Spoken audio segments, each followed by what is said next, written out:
Thanks, Jim. A compelling matchup of former #1 overall picks as Peyton Manning and the Colts face Drew Bledsoe and the New England Patriots. Hi, everyone. Kevin Harlan alongside Daryl Johnston. Last week in the win at Denver, Daryl, it was the New England offensive line, which was great. What about today? They're going to have to be huge again today, Kevin. Early season injuries and a rotation problem created a situation where they weren't able to build the chemistry. They played great as a group last week. They're going to have to continue that. All week long, you've been telling me you've been watching tape of Edgerrin James of the Colts, and you think his role is evolving on this team. It really is. Last year, Bill Belichick didn't even have to worry about Edgerrin in the passing game. He's not going to have that luxury this year. Colts and Patriots next on CBS.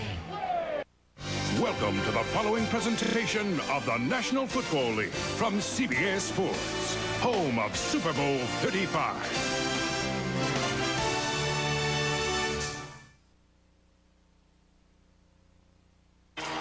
The Indianapolis Colts, young, exciting, sensational, led by a trio of superstars. Peyton Manning, the AFC's top quarterback. Receiver Marvin Harrison on the field. And Edgerrin James, perhaps the most complete player in football. The Colts again among the NFL's elite. Today, they travel to New England to face Drew Bledsoe and the Patriots, finally coming together, fresh off their first win of the season and hungry for more. The Colts and Patriots, next.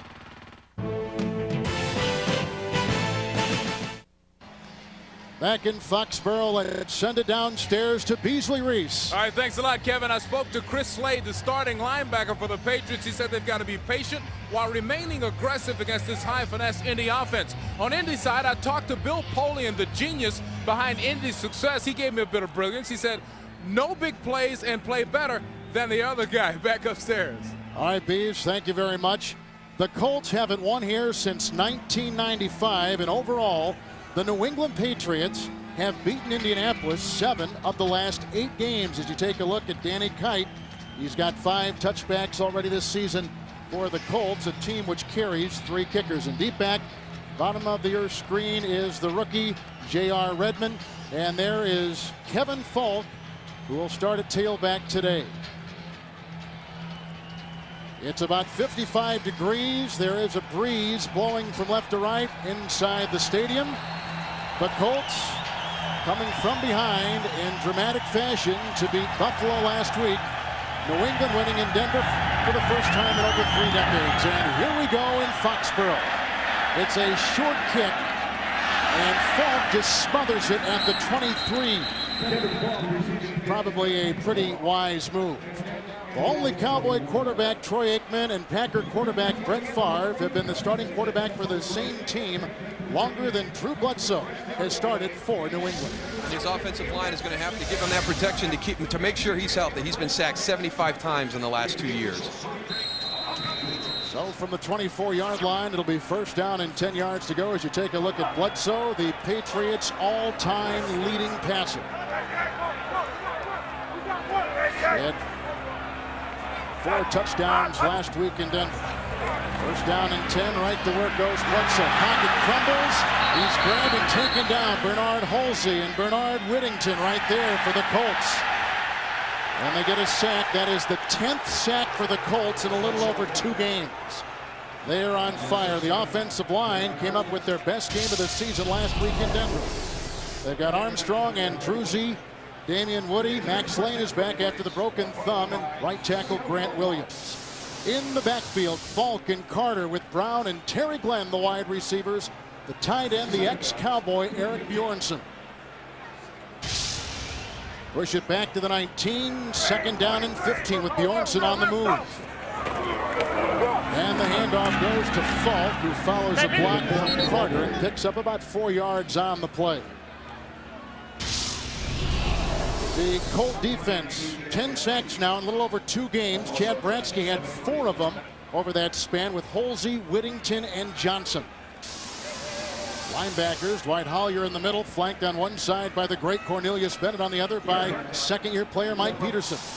And in the secondary, the corners are Burris and Poole, and then Jason Belzer and Chad Cota are the hard-hitting safeties. It's third down and 11 at the 23. And Bledsoe moves up nicely in the pocket, has to get to the 34. He's on the move, and then he is tackled by Burris. But he gets a first down. Burris the grab and a gain on the play of 15 yards. And Darryl, that's something you don't expect to see in Drew Bledsoe. You really don't. And everybody talks about the pocket passer versus the scrambling quarterback. But what you have to realize is Drew Bledsoe and the great pocket passers know when everything breaks down and they can make the plays to keep the chains moving. One of the great things about Drew Bledsoe is his competitive instincts. 28 years old, 8 years out of Washington State. Seems like he's been around a lot longer than that. It really does. Spot the ball at the 39. Redmond in the backfield. It's first down and 10 for New England. And here's the rookie out of Arizona State, Redmond, who's gobbled up by Mike Peterson, the linebacker, after a gain of 8 on first down. Well, the Patriots come into today 1-4. And one of the most important things for Patriots success today is going to be protecting Bledsoe. They've had the close losses to start the season off against great teams. And Laurie Malloy on the defensive side of the ball. He's listed as a safety, but you will see him play linebacker. You will see him play cornerback. He's going to have a big day to help shut down that potent Indianapolis attack. Redmond remains in the game. Second down, long 2, shy of the 46. Opening drive of the game. Redmond again, a block from Max Lane and a block from Tony Clark. And he had to get up to the 49-yard line, and he'll be just shy of a first down. And the Colts on the play, and the tackle made by Mike Peterson along with Peyton Williams. And this is interesting because talking to Drew Bledsoe, they're a team that likes to throw to set up the run with some draws and some different things. But what we've seen on these first few running plays is they're going to a traditional 2-back set. They're pulling guards. They're trying to pound the ball at Indianapolis. Mixing things up a little. First down out to the 49-yard line after the measurement. And Glenn is in motion out of the backfield. Bledsoe with time fires a pass, and it's caught by Chris Callaway as he beats the wide receiver slot across the way. Belzer with the tackle. Another first down pickup there of 28 yards. Chris Callaway at the top of your screen. They're running a combination route with a short one, and Chris Callaway going to the out. If you give Drew Bledsoe time in the pocket, he will find the open receiver and get him the ball. That's what happened last week. They started out this game with a sack, but the offensive line has come together. 6. From the Colt 23, first and 10. Run again in motion. Redmond in the backfield, offers the block by Bledsoe time and looks down the side again for Callaway with the flag thrown on the play and the coverage by right cornerback Tyrone Poole. And this is an area that I think the Patriots definitely need to attack. I think they have mismatches on the outside with the wide receivers versus the cornerbacks for the Indianapolis Colts. Alabama Walt Coleman is our referee here today. Pass interference, 38, defense, automatic, first down. You see Chris Callaway again at the top of the screen, almost the same formation as last time. He's adjusting his route to a single fade. You can see the contact there by Tyrone Poole. He didn't get his head around quick enough. He wasn't looking back at the ball, had the contact. That's pass interference. And that's the key, whipping your head around. Exactly. So really a 16-yard penalty. It's first and goal for the New England Patriots at the 7 of the Colts in the game-opening drive. Bledsoe once again to Redmond. And breaks a couple tackles before he is brought down by Ellis Johnson after a gain of 4. Chad Cota also came from the safety. Bill Belichick, a former Colt assistant back in 1975 and the former head coach of the old Cleveland Browns. And Jim Mora, who is tied with John Madden in number of wins, now in his 3rd season with the Indianapolis Colts. 8th play of this good-looking opening drive by the Patriots. Second down and goal at the 3.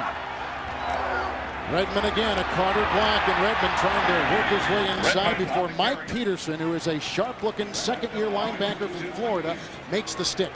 He's done a great job. I think he's been one of the pleasant surprises for the Indianapolis Colts, a second-year guy who's really coming into his own. You can see him on the backside here. He's going to flow all the way across. As they're pulling the lineman, they're going to bring the fullback underneath. You can see the pursuit and watch the hit. The head is down. He drives through. He doesn't let the running back square his shoulders. Third down and goal from the 3. And here comes the rush. Grabbed by Josh Williams was the quarterback Bledsoe, and his pass flutters incomplete. Looked like Redmond, number 21, was right there. As the rookie from Michigan, a 4th-round pick, got in the face of Bledsoe, and so the Colt defense doesn't break. They hold him to a 3-point try. And this has got to be kind of a scary situation for New England. They have struggled in the red zone throughout the season, but last week in Denver, in the first half, they were 3 for 3 with 3 touchdowns. And this is what Indianapolis did to Buffalo last week. They would get into the red zone, they would hold them to field goals. They gave their offense an opportunity to win the football game at the end. So here's Adam Vinatieri with the 21-yard try. Lee Johnson, the punter, on the hold, and the New England Patriots get 3 points on their first drive of the game. Bill Belichick up early on Indianapolis, 3-0 by New England. A 21-yard field goal by Adam Vinatieri. And the key play on that drive, the 16-yard run by Drew Bledsoe on 3rd and 11. He's not a scrambling quarterback, but he will do the things necessary to put you in a position to keep those chains moving. He's a smart quarterback. He's a very, very intelligent quarterback. One of the intangibles that I think you have to have as a quarterback to be successful in the NFL. Vinatieri has it teed up. Deep back will be Peyton Williams, along with Jerome Pathan. And from the 5, the rookie Williams finds a hole, gets a block on the play, and Mike Peterson was the one given the block, finally brought down by Kato Sirawanga. A 28-yard return. We're going to see Peyton Manning and the Colts when we come back. Kevin Harlan, Daryl Johnston, Beasley Reese here in Foxborough from the 33-yard line. The Colts will have it for the first time today. First down and 10 yards to go. The 2 tight end set for quarterback Peyton Manning. He'll go right to work. And across the middle, it's Marvin Harrison, who works his way up to the 39-yard line, brought down by linebacker Ted Johnson. Peyton Manning makes his 37th career start, comes in today, Daryl, as the number 2 rated quarterback in the NFL. And Peyton Manning is the complete package. He has great preparation, he has a work ethic second to none, and on top of that, he's got the physical skills of a quarterback. Second down and 4 up near the 39 for Indianapolis. It looks like Manning's changing the play. And him and Jeff Saturday will have a lot of flexibility to change plays at the line of scrimmage and their blocking schemes. Well, Saturday is an important cog in that. Quick pass, caught by 5'8" Terrence Wilkins. Good block from Dilger. Good block from Harrison. And Ty Law runs him out of bounds on the far side after a good gain of 22 yards. Manning with great time. He's only been sacked 4 times in 4 games, getting good protection from Glenn, McKinney, Saturday, and Larry Moore, and Adam Meadows, who has battled pneumonia all week long. One running back is James. Pollard is the H-back and a valuable member of the offense. Wilkins and Harrison, the wide receivers, and the tight end is Ken Dilger. On the Patriot 39. First time the Colts have had it today. First down and 10 yards to go. And our first look at Edgerrin James, wrapped up by Bobby Hamilton, the ex-New York Jet, for a gain of 1. And the Patriot defense, an undersized front 7, but they were key in the Patriots win last week at Denver. McGinnis, Mitchell, Chad Eaton, and Bobby Hamilton, who just made the tackle. Linebackers for New England. Ted Johnson, one side, he's got Slade, the other. Teddy Bruschi, who's had a great season so far. And in the secondary, Law and Smith are the corners. Wiggum and Malloy are the safeties. And they'll be defending on 2nd down and 9. And Wiggum, as you see right there, starting today at the 38-yard line of New England. And the blitz comes on from Johnson. Picked up the pass for Dilger, and he is shy of a first down. And to get down to the 29-yard line, picks up a yard, and Chris Slade is there to make the tackle. The Colts come into today with the record of 3-1. And Peyton's leadership is the key to the success of the Indianapolis Colts, along with everything else he brings as a leader to this football team. Reestablish the run. They've got to get Edgerrin James back into the running game. Jim Mora wants to go between the tackles. The offense versus Belichick. He's going to have a lot of new schemes, and he's going to have something new for Peyton Manning today. Mora now faced with 3rd down and 8 from the 37 of New England. Shotgun formation for Manning. Pocket crumbling, grabbed and taken down on the play by Greg Spires, who had a sack last week in Denver. Records another one here today in New England. And Greg Spires is a guy who's just starting to adjust to this 3-4 defense that Bill Belichick has in place. When he was in college, he was always in the 4-3 defense. So as the season goes on, he's going to get better and better. Coming from the bottom of your screen, Edgerrin gives him a little chip. That's a coverage sack. There was just nowhere for him to go with the ball. You can't expect your offensive lineman to keep him out that long. Good relentless pass rush. by Spires. And the secondary has come under some criticism here in New England, so a good job there. And the punt by Johnson, fair caught back at the 8-yard line by Troy Brown, one of the best in the NFL at retrieving punts. Number 2, League One. And there's a timeout here in Foxborough. And the great views you're seeing of play on the field being brought to us today by Monster.com's blimp, Trump. Monster.com operates 2 blimps in the U.S., this one based on the East Coast. From the 9-yard line, New England gets it for a second time. First down and 10. Troy Brown is maneuvering. The handoff goes to Kevin Falk. Brought down by Chad Cota as he takes it out near the 15-yard line on a gain of 6.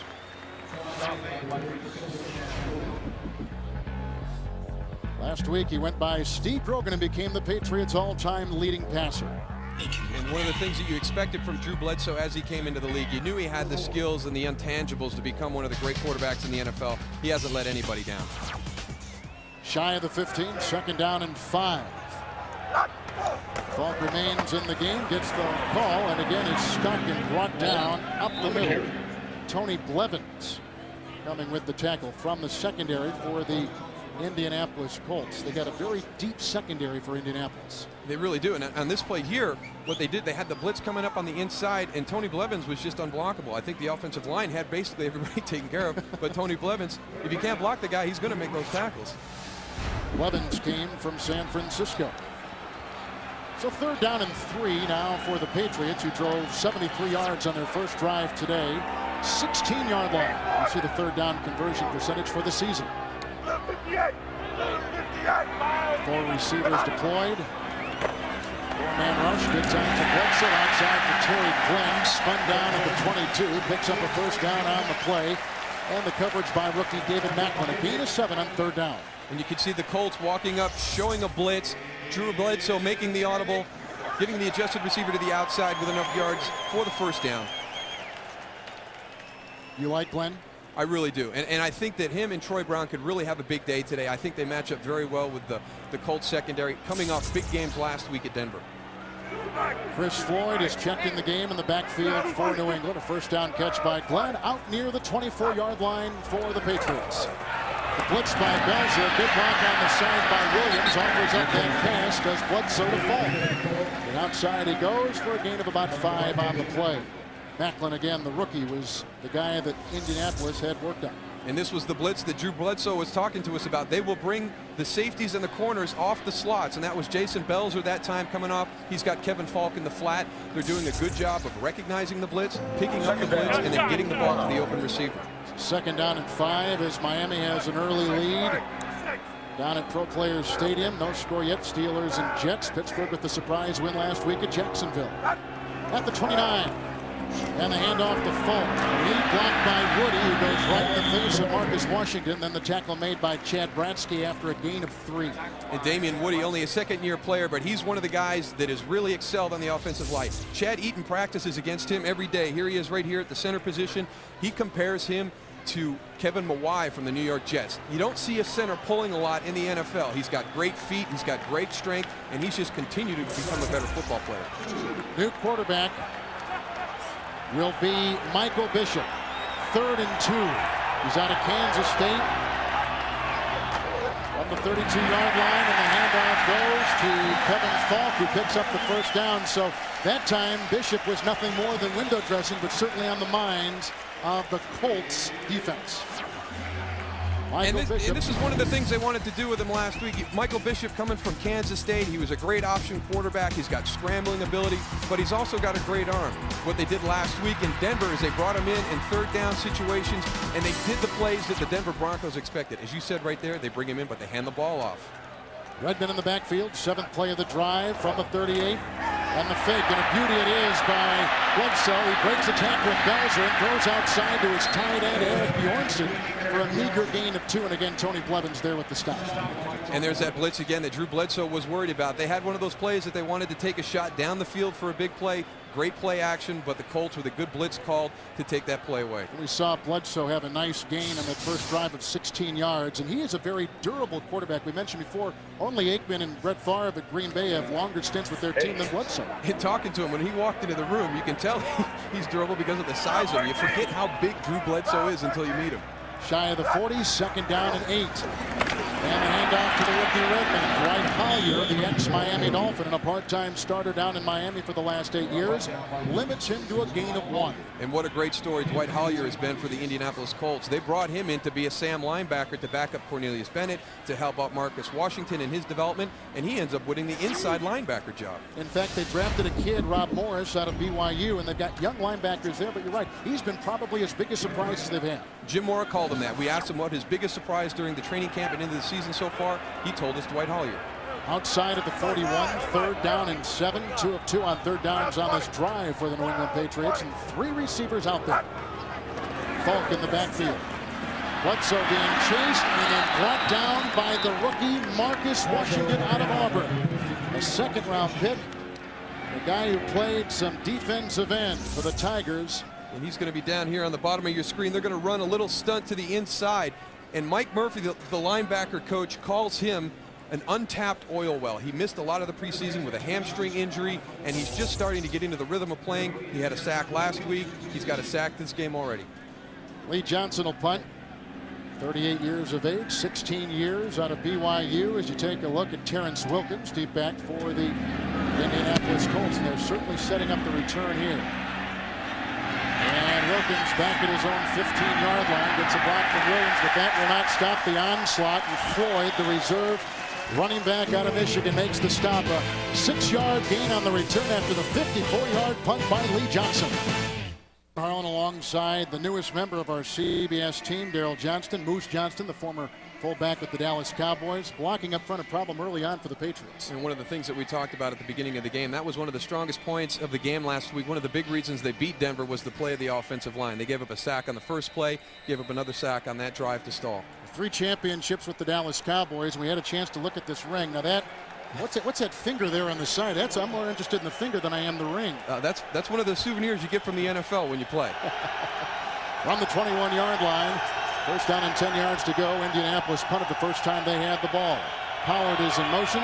The fake pitch to James. Great time for Manning. Throws downfield and a leaping catch made by Harrison at the 44-yard line. Right, it seemed in the crease between the linebackers and the secondary. It's a gain of 23 as Lawyer Malloy makes the tackle. And just great execution by the Indianapolis offense. I really feel that nobody in the NFL does a better job with play action than the Indianapolis Colts. And when you've got a running back that puts pressure on the defense, it opens up so many different options for Peyton Manning. And Manning is a relentless worker. Tireless in his efforts of preparation for a game. On the 44 after the 23-yard gain. First and 10 for the NFL's second-rated quarterback. A block by Pollard, but that does not stop Chad Eaton from coming from behind and bringing down Edgerrin James.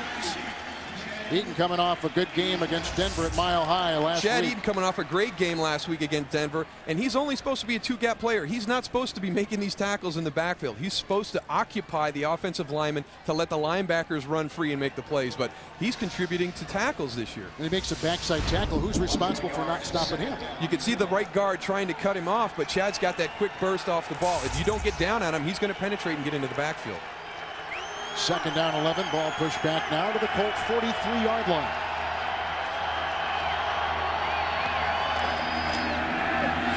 Here comes the rush. Manning is hit as he throws, and that one is dropped across the middle by receiver Jerome Payton.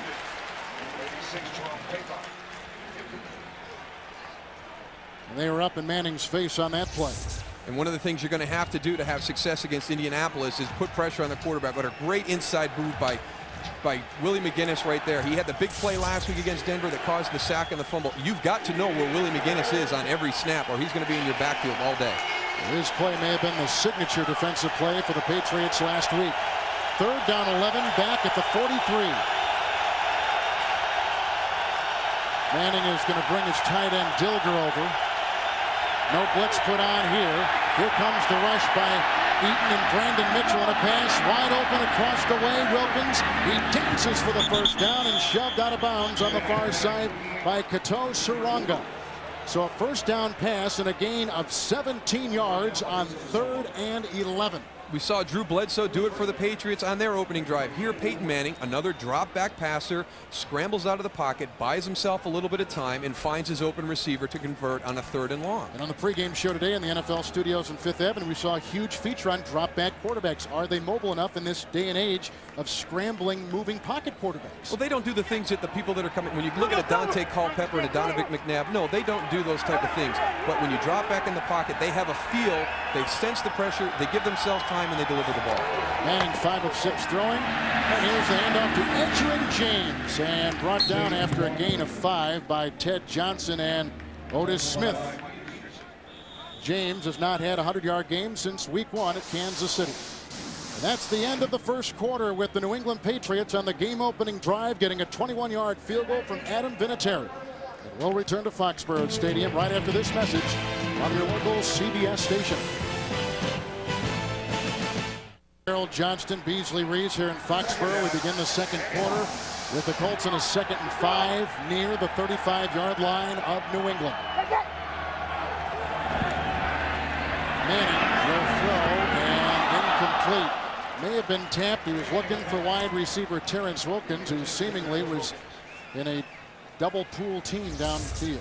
And you'll see Terrence up here at the top of the screen going to run down. He's got a lot of guys around him. He had Marvin Harrison coming underneath, but this is one of the things that Peyton Manning talked about. He doesn't have to go to Marvin Harrison all the time because he's gotten a lot of confidence in Terrence Wilkins, Jerome Pathan. The other receivers have really stepped up, so he's not looking for Marvin Harrison as much as he was last year. And the other receivers, I'm sure, like that quite a bit. He wants to distribute the ball a little bit more evenly. 3rd and 5 from the 35 for Manning. 4 receivers, 3 at the bottom of your screen. Good block by Glenn. Buys time for Manning. Going across the middle. Broken up beautifully by nickel linebacker Andy Katzenmoyer. And once again, the Colts will have to punt. Get live updates for each NFL game as it happens. Just click on live scores at cbs.sportsline.com. Hunter Smith, who is the #1 punter in the NFL. And the AFC Special Team Player of the Month. It's ready to boot it for a 2nd time. Troy Brown inside the 10 for New England. High hanging kick, great hang time, and saved at the 1-yard line by David Macklin.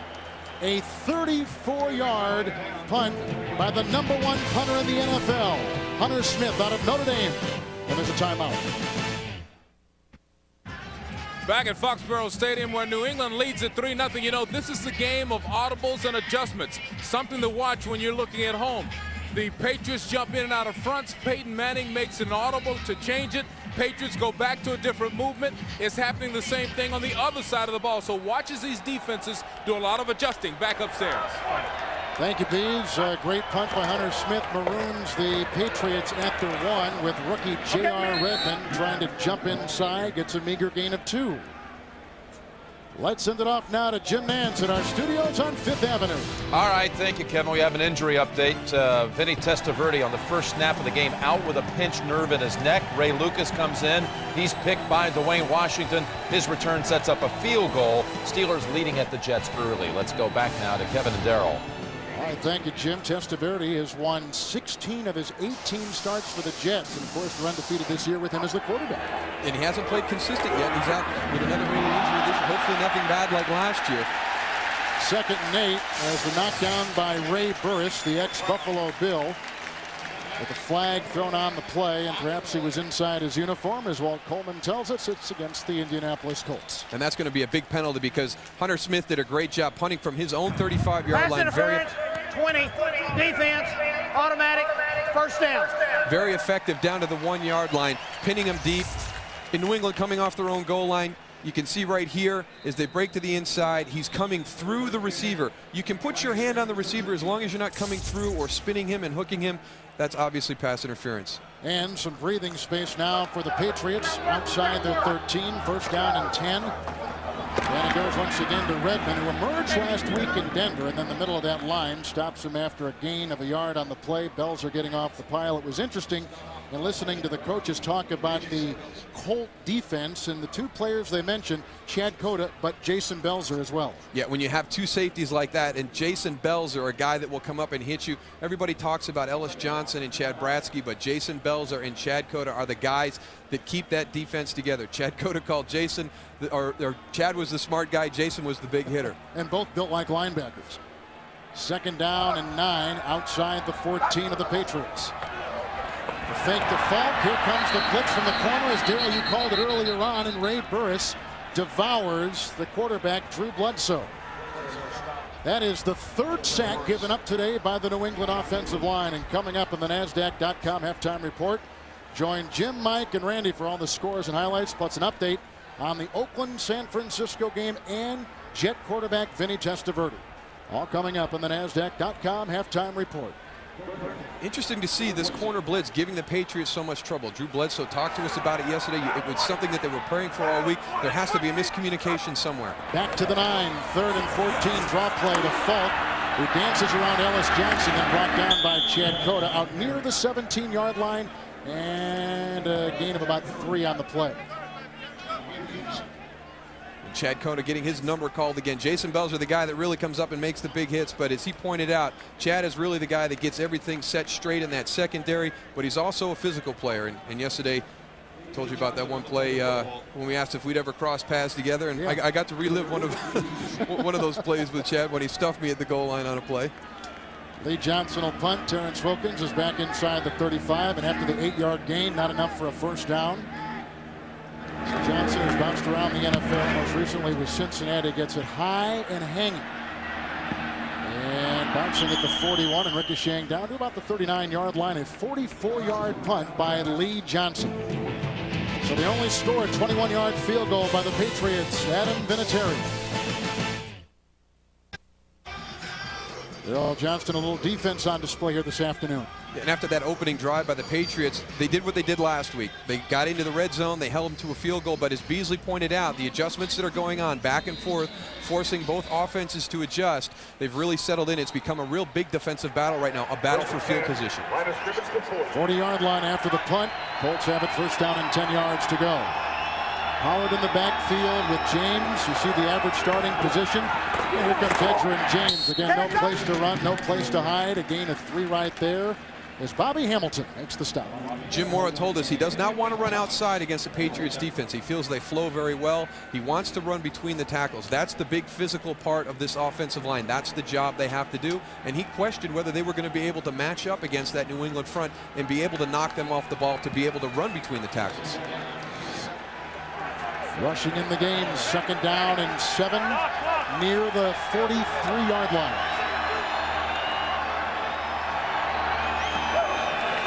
Conventional rush. Here comes McGinnis battling with Glenn. The pass outside is caught by Marvin Harrison. A wobbly grab, but a first down catch nonetheless. A gain of 12, and Otis Smith ushers him out of bounds. And you can see the effect that Edgerrin James can have on a play. He's going to be coming out of the backfield. He will open up the 2 receivers here you see at the top. Teddy Bruschi flowing across, chasing Edgerrin James. Look at Marvin Harrison finding that little dead area right there. That is the respect that Edgerrin James will command from the New England defense. Bill Belichick has to make sure he doesn't let him have a big play. Harrison's had a couple quiet weeks. He's already got 3 catches today, but just 5 over the last couple games for Marvin Harrison. First down from the 45-yard line for the Colts, who move again on that Patriot defense in a quick slant. And it is hauled in by Harrison, who is grabbed by Johnson. And a gain of 6 as Cincinnati leads Tennessee, and the Redskins winning at Philadelphia. 2 3-2 teams battling. Green Bay has not won many, losing 7 of their last 8 in Detroit, Pontiac Silverdome. And they're tied now because Chicago took the initial 7-0 lead at Soldier Field. 2nd down and 4. Colts come into today 3-1, but ahead of them the Jets at 4-0 and Miami at 4-1. And somebody moved, and McGinnis is pointing at Glenn. Everybody's pointing at each other. Nobody moved first. On a hard count like that in the huddle, what would Troy Aikman say to you Cowboys? Don't be offside. I'm going on 2. Everybody got that? That's a hard 2 this time. Walt Coleman, our referee. Neutral zone infraction, 55 on the defense. 5 yards, first down. That's McGinnis. There's Willie up here at the top of your screen. Tarek Glenn looks like he was right. Yep, Willie moves first. Tarek responds to that. You can't flinch an offensive lineman. If they move because you're moving, it is going to be on the defensive player. They made that rule change a few years ago. I think it's a good change because a lot of these guys were really stepping up, especially on the outside on an away game with the crowd noise. It's very difficult for those tackles to hear.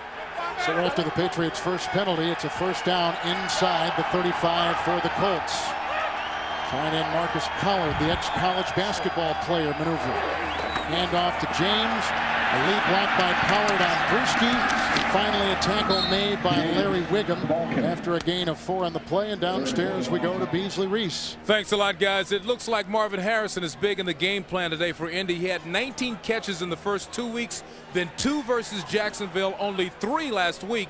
He's got 4 already today. Back upstairs. So there's much more in the game plan. Well, everybody talks about the fact that Marvin Harrison has only had 5 catches in the last 2 weeks, but those 5 catches have gone for 148 yards and 2 touchdowns. So it's not really how many he's catching, but what he's doing with those catches. Second down and 6 at the 30 of New England. And it's James again, and slithering his way just inside the 25-yard line, nearing a first down on a gain of 5. And Beasley, do you notice anything different in the Patriots secondary coverage today because they've had some troubles? Absolutely. Let me tell you what they are doing. They are waiting until the last second to show what they are really going to do. They are spending a lot of time and energy disguising their coverages. You have to do that against Peyton Manning. Back upstairs. All right, Bees, coming from an NFL defensive back like yourself. Good information. 3rd down and 1. On the 25. James breaking a tackle, getting by Slade, grabbed from behind, and picked up by Larry Wiggum. It's a gain of 8 and a Colt first down. Peyton Manning called Marcus Pollard one of the most versatile people in the offense. He says he is the key. Watch the block here on this 3rd and short to help Edgerrin James get out around the corner. There's the seal on the outside. Edgerrin, a lot of patience using it. And watch the stiff arm. I think he is really developing one of the best stiff arms in the NFL. And the great thing about him is he's never going backwards when the tacklers are coming. He is always going forward. Did you have the stiff arm down in Dallas? I didn't get to carry the ball much, so I didn't have to use that stiff arm. First down at the 17 of New England. Good-looking drive engineered by Manning with the fake there, a deceptive move, and throws to the end zone, and is caught for a touchdown. Marvin Harrison. The 4th consecutive game, he has grabbed a touchdown pass from quarterback Peyton Manning. 17 yards, and the Colts have their first lead today. And here's that play-action pass we're talking about. Great play fake. Peyton Manning steps back. They've run the ball effectively the last few times, and look what it does for Marvin Harrison. Ty Law is nowhere near him. It's an easy pitch and catch. Here's Marvin Harrison. He's coming off. He sells him on the inside move. Not only great play fake by the offensive line, the quarterback's in the back, but a great route by Marvin Harrison. And Law's performance a bit of a concern. Vanderjack with the extra point. And it is 7-3 as Harrison, a Pro Bowler a season ago, makes up with a Pro Bowl catch right there. The new stadium being built right there. It'll be open up in a couple years, all privately financed. Moments ago, a 17-yard touchdown pass. Peyton Manning to Marvin Harrison. Manning was 3 of 3 on the drive. Colts have their first lead. Redmond and Falk are deep back.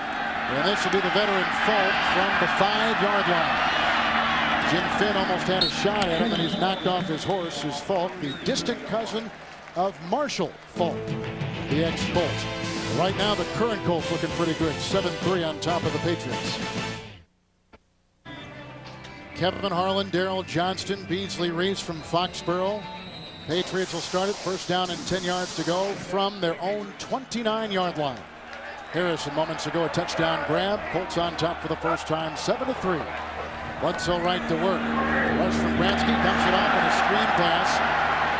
And it is caught by Falk, who maneuvers up to the 40-yard line with a nice block by Isaiah. Now taking the place of Max Lane at right guard. Let's go back and take a look at the touchdown. The play action will pull up the safety. They want to take advantage of Ty Law's aggressiveness.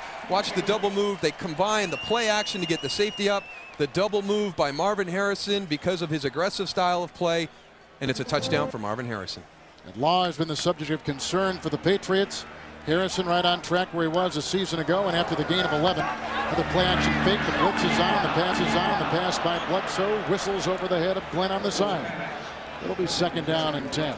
Here at 7-3, the Colts. Let's go to 5th Avenue in Jim Nance. We have the same score, Kevin, at Cincinnati. The Bengals at the start of the 2nd quarter get Corey Dillon free into the secondary.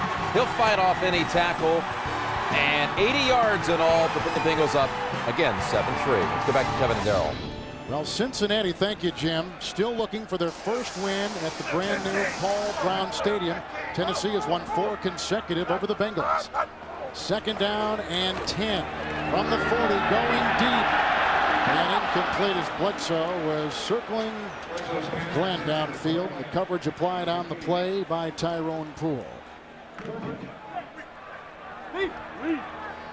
Troy Brown, who caught a couple touchdown passes a week ago, has not been thrown to yet. 3rd down and 10. Nose of the football with Damian Woody, the center, at the 40-yard line.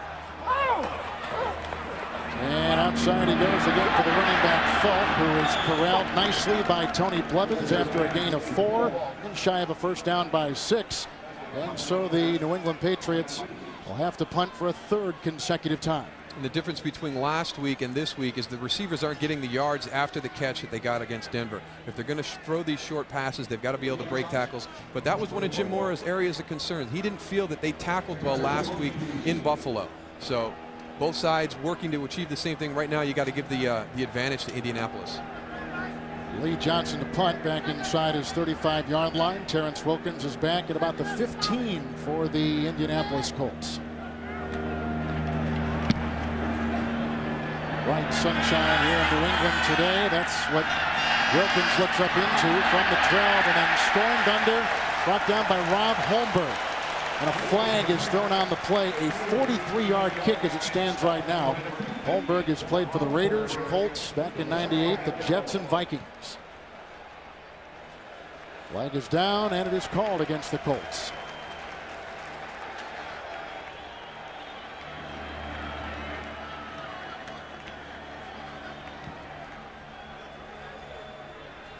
Patriots have already given up a touchdown today in the red zone. That's the first they've given up in a little over 2 games. Illegal block in the back. 26 of the return team. Half the distance. 1st down. And to the 13-yard line. So on a picturesque day here in New England, it's Jim Mora and his Colts on top of the pass. And the Monster.com blimp Trump is providing us with these live aerial shots of the game today. They operate 2 blimps in the U.S. Marooned inside the 7. Peyton Manning. 1st down and 10 yards to go. The snap from Jeff Saturday and the handoff for Saquon it is for Edger and James, who moves a pile up near the 11-yard line. Ted Johnson there after a gain of 2 for the tackle for New England. And again, we came into today thinking Manning and the Colt offense against the Bill Belichick defense of the Patriots. And what Peyton Manning told us was that you have to be disciplined and you have to be patient against the Belichick coach defense. And that's what they have done up until this point. They have thrown the ball short. They've been trying to establish the run with Edgerrin, but they took their shot last time in the red zone, and that discipline and that patience paid off with a big touchdown pass to Marvin Harrison. On the 10, 2nd down and 7. Manning.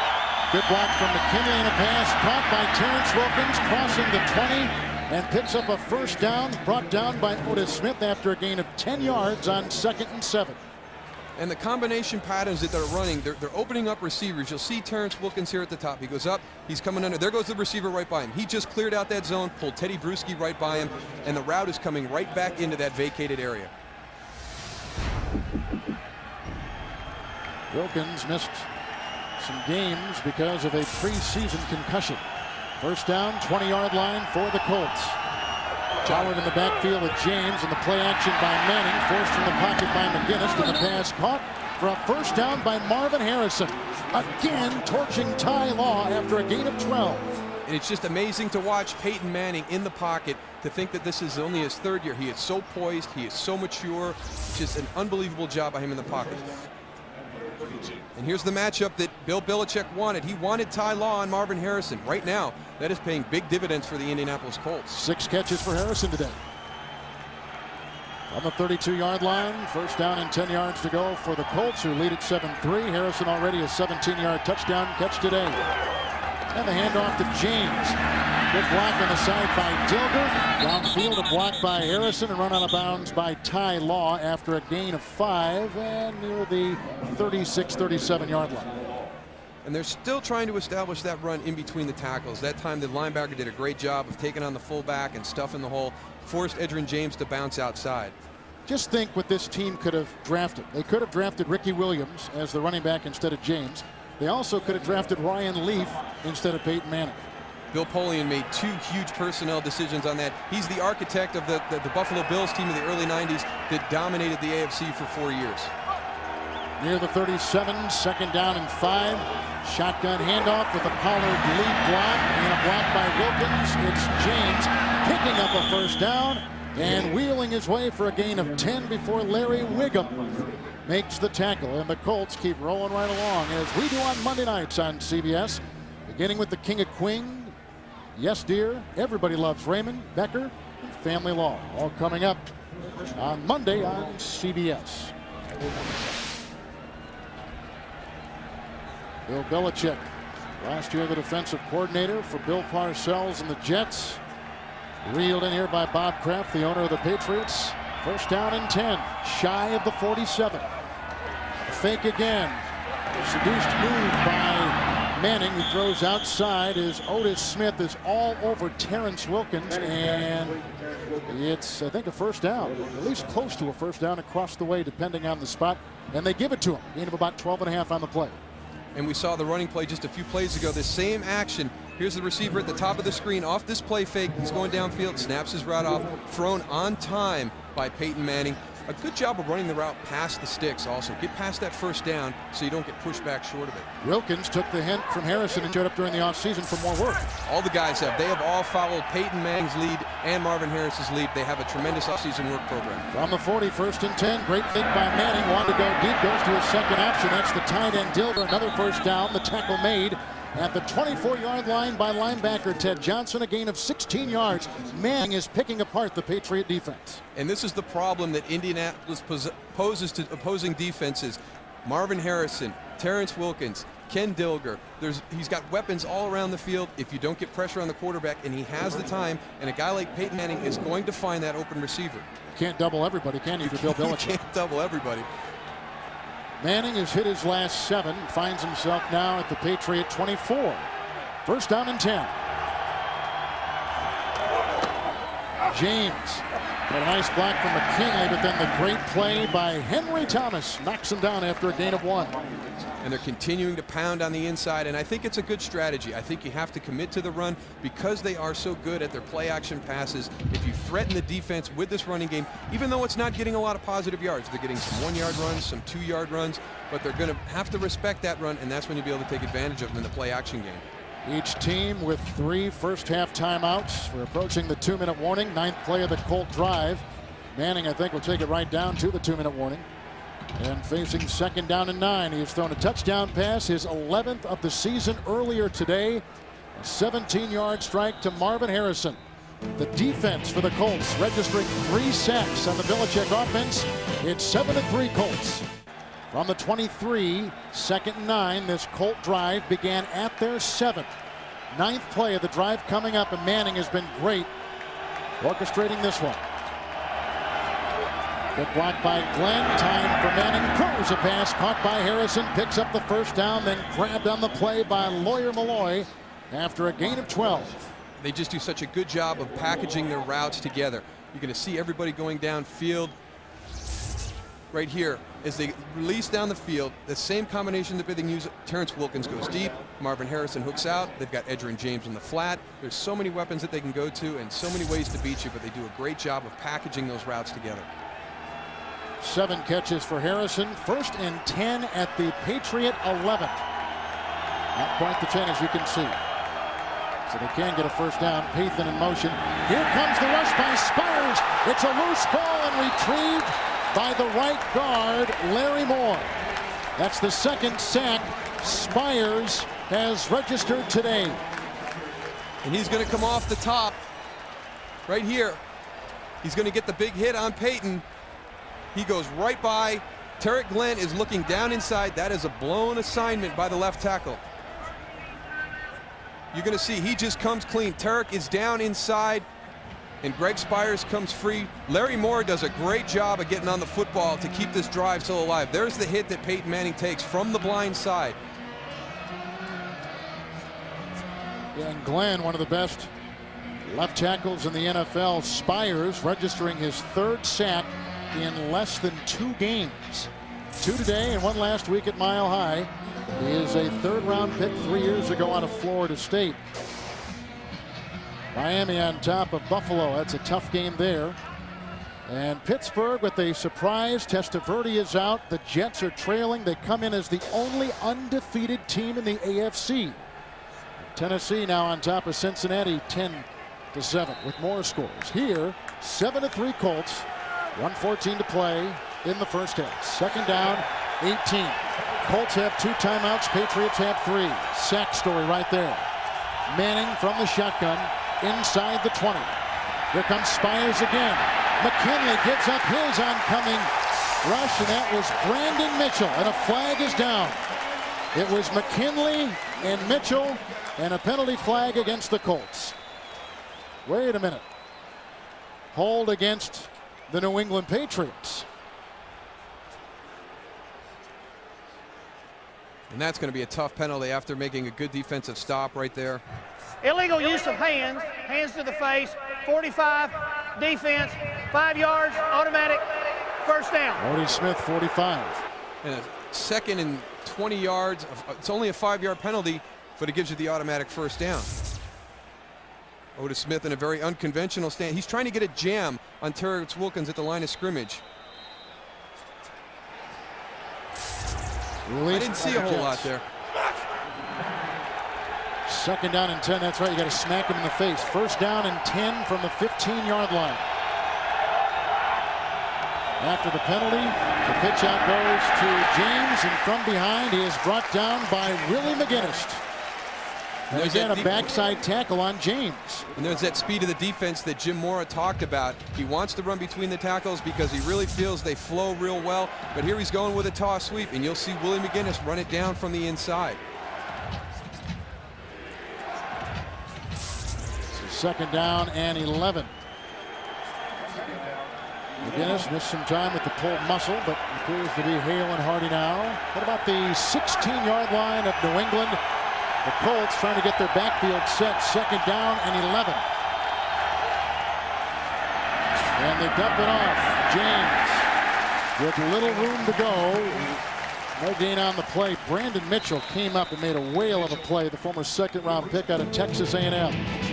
19 seconds remaining in the half. And a 2nd timeout taken by the Colts. It'll be 3rd down and 11 coming up for the Colts at the New England 16.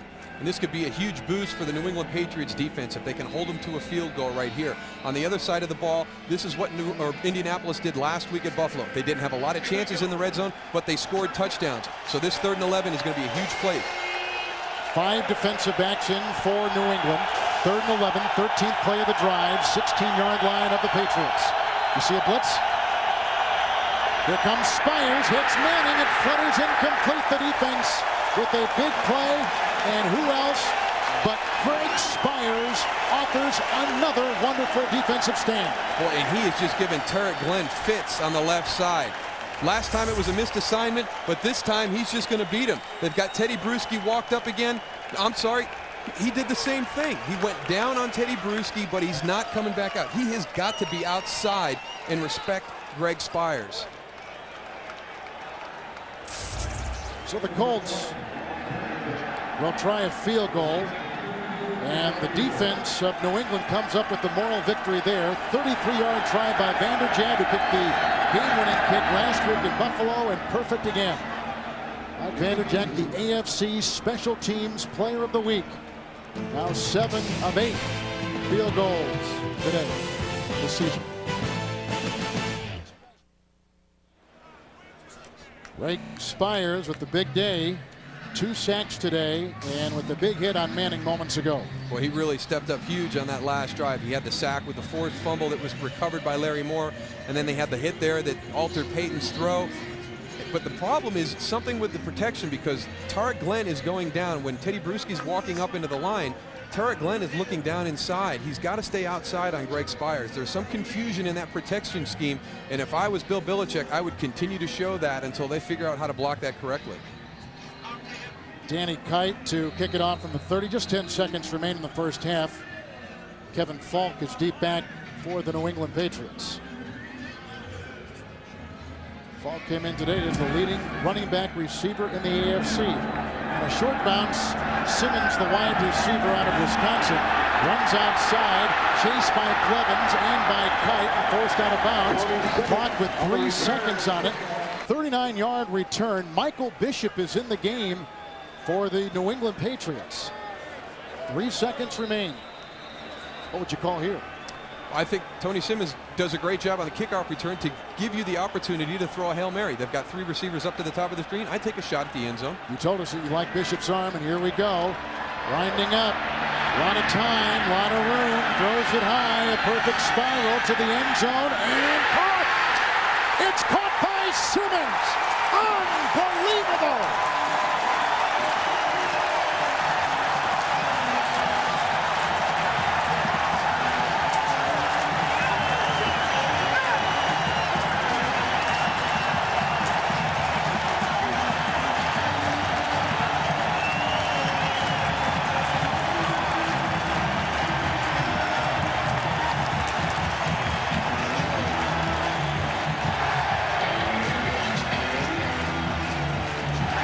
So Tony Simmons, a former second-round pick out of Wisconsin, picks up a line drive kickoff, returns it 39 yards, and moments ago caught a 44-yard touchdown pass from Michael Bishop.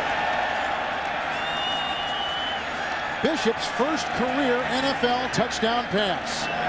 Vinatieri with the extra point. What a way to end the half as a shocked Colts team and a jubilant Patriots team taking completely different scores. And this is a play that should never be completed, actually. You've got guys down there, get up and bat the ball away.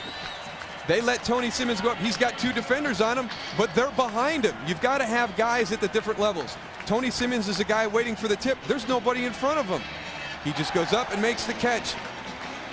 So Michael Bishop's first career NFL pass is a 44-yard touchdown pass. Unbelievable. It's 10-7 with the Patriots on top. Coming up next, the NASDAQ.com halftime report after this message and a word from your local CBS station.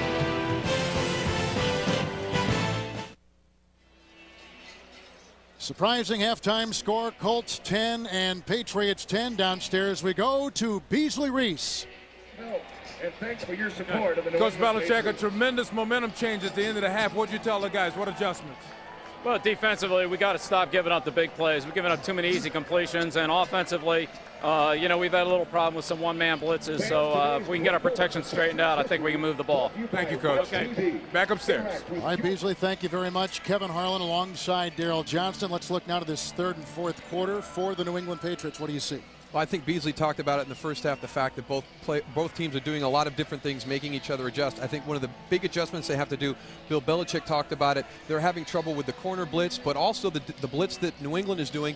Tarek Glenn is having some trouble with that one. The Colts have been moving the ball well as you take a look through 30 minutes of football at some of the numbers here in the first half. And the big thing is the sacks. And not only are they having a lot on each side, but at critical times. On Indianapolis's last drive before the half, a long drive starting at the 7-yard line. They get all the way down there, and Greg Spires has one big sack that forces the fumble. And then, of course, at the end of the half here, the long kickoff return by Tony Simmons that puts him in position to do the Hail Mary, and then they complete it. And it's a huge momentum change. It looked like it could be 14-3 going in at halftime, and all of a sudden a couple plays and it's 10-10. So a surprise, and Michael Bishop with his first pass and first touchdown in the National Football League. And here we go, beginning in the second half, as Peyton will leave it in the end zone. Right there, Peyton Williams, number 28. So a touchback out to the 20-yard line where it'll be first down and 10 yards to go. Colts come in 3-1. Patriots come in 1-4. As you take a look at Peyton Manning. The Colts are looking for their first win here since 1995.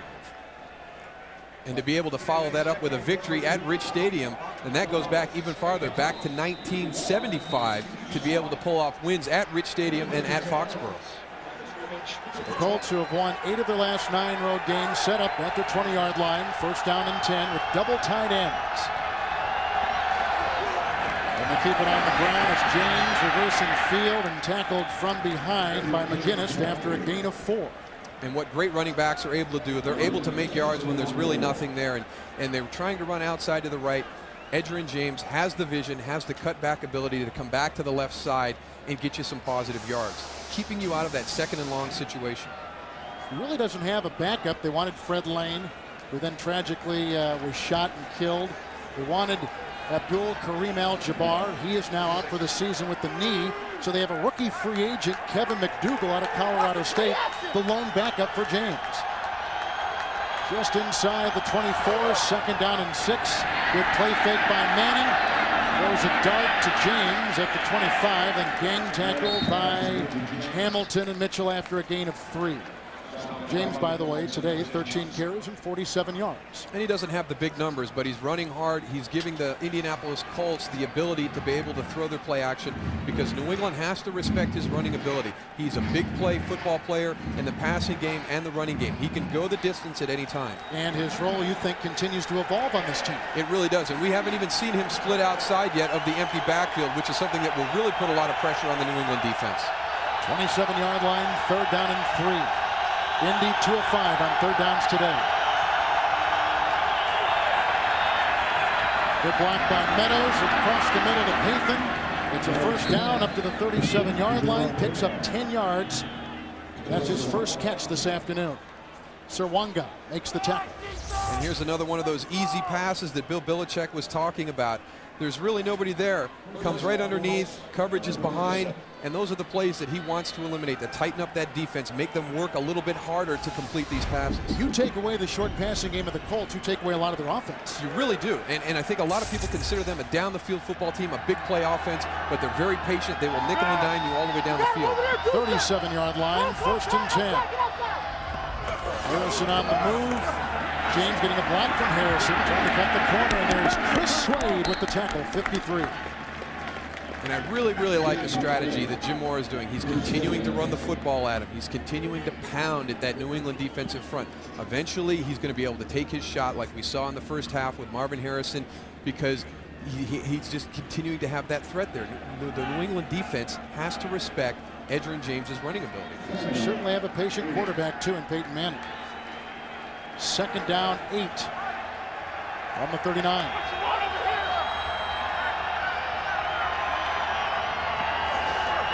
James in the backfield, the play fake by Manning, hit as he throws, going deep for Wilkins and broken up by Otis Smith at the last second. Incomplete pass. Smith, who missed most of last year with the broken clavicle, released by the Jets, reeled in by Belichick. Big play here on Wilkins. We'll watch Terrence Wilkins and Otis Smith. They will battle all the way down the field. A lot of hand checking going on, a lot of contact. I like that the official does not call this. This is just football. And right at the end, Terrence Wilkins has one slip right through his hands. Undrafted free agent out of Virginia, Wilkins. Third down, 8. Colts at their own 39. Manning, they got double team on Spires. He's held up. The pass caught by Harrison. Brewski gets a hold of him. First down gain out to the 49. It's a gain of 10 on third down and 8. And that's one of those situations where the defense has done a great job on the first 2 plays. You get them into that third and long. You think you've done your job, and it doesn't work. You'll see here the protection. Here's the double team that Kevin talked about. Steve McKinney there to help out Tarek Glenn. That gives Peyton the time to find Marvin Harrison. Adjustments. They continue to adjust throughout the course of the game. 7th play of the drive, up to the 49-yard line. Colts have it first and 10 and tied at 10 with New England. James, a bit of a hole, and whacked in the secondary by Larry Wiggum. And a gain of about 2. And see what some of the quarterback club members like Warren Moon, Rich Gannon, and Donovan McNabb had to say in their weekly diaries. only on NFL.com. Kevin Harlan, Darrell Johnston, Beasley Reese. Here as the clouds begin to gather overhead here at Foxborough, halfway between Boston and Providence. Beautiful, colorful New England. 2nd down and 9. Just into Patriot territory. See a blitz, now they back off on it. The pump fake. McGinnis just blocked the pass, and it was almost picked up by Kato Sirwanda. He had a sack last week in Denver. Almost had an interception right there. He's 2 years out of camp. Incomplete pass. The top of the screen, Marvin Harrison, Peyton Manning, his go-to guy in critical situations. Maybe forced one right there as a little miscommunication. Marvin's continuing to come across. Peyton expected him to kind of shut it down in that little dead zone. You see it's 3rd and 9, right about midfield.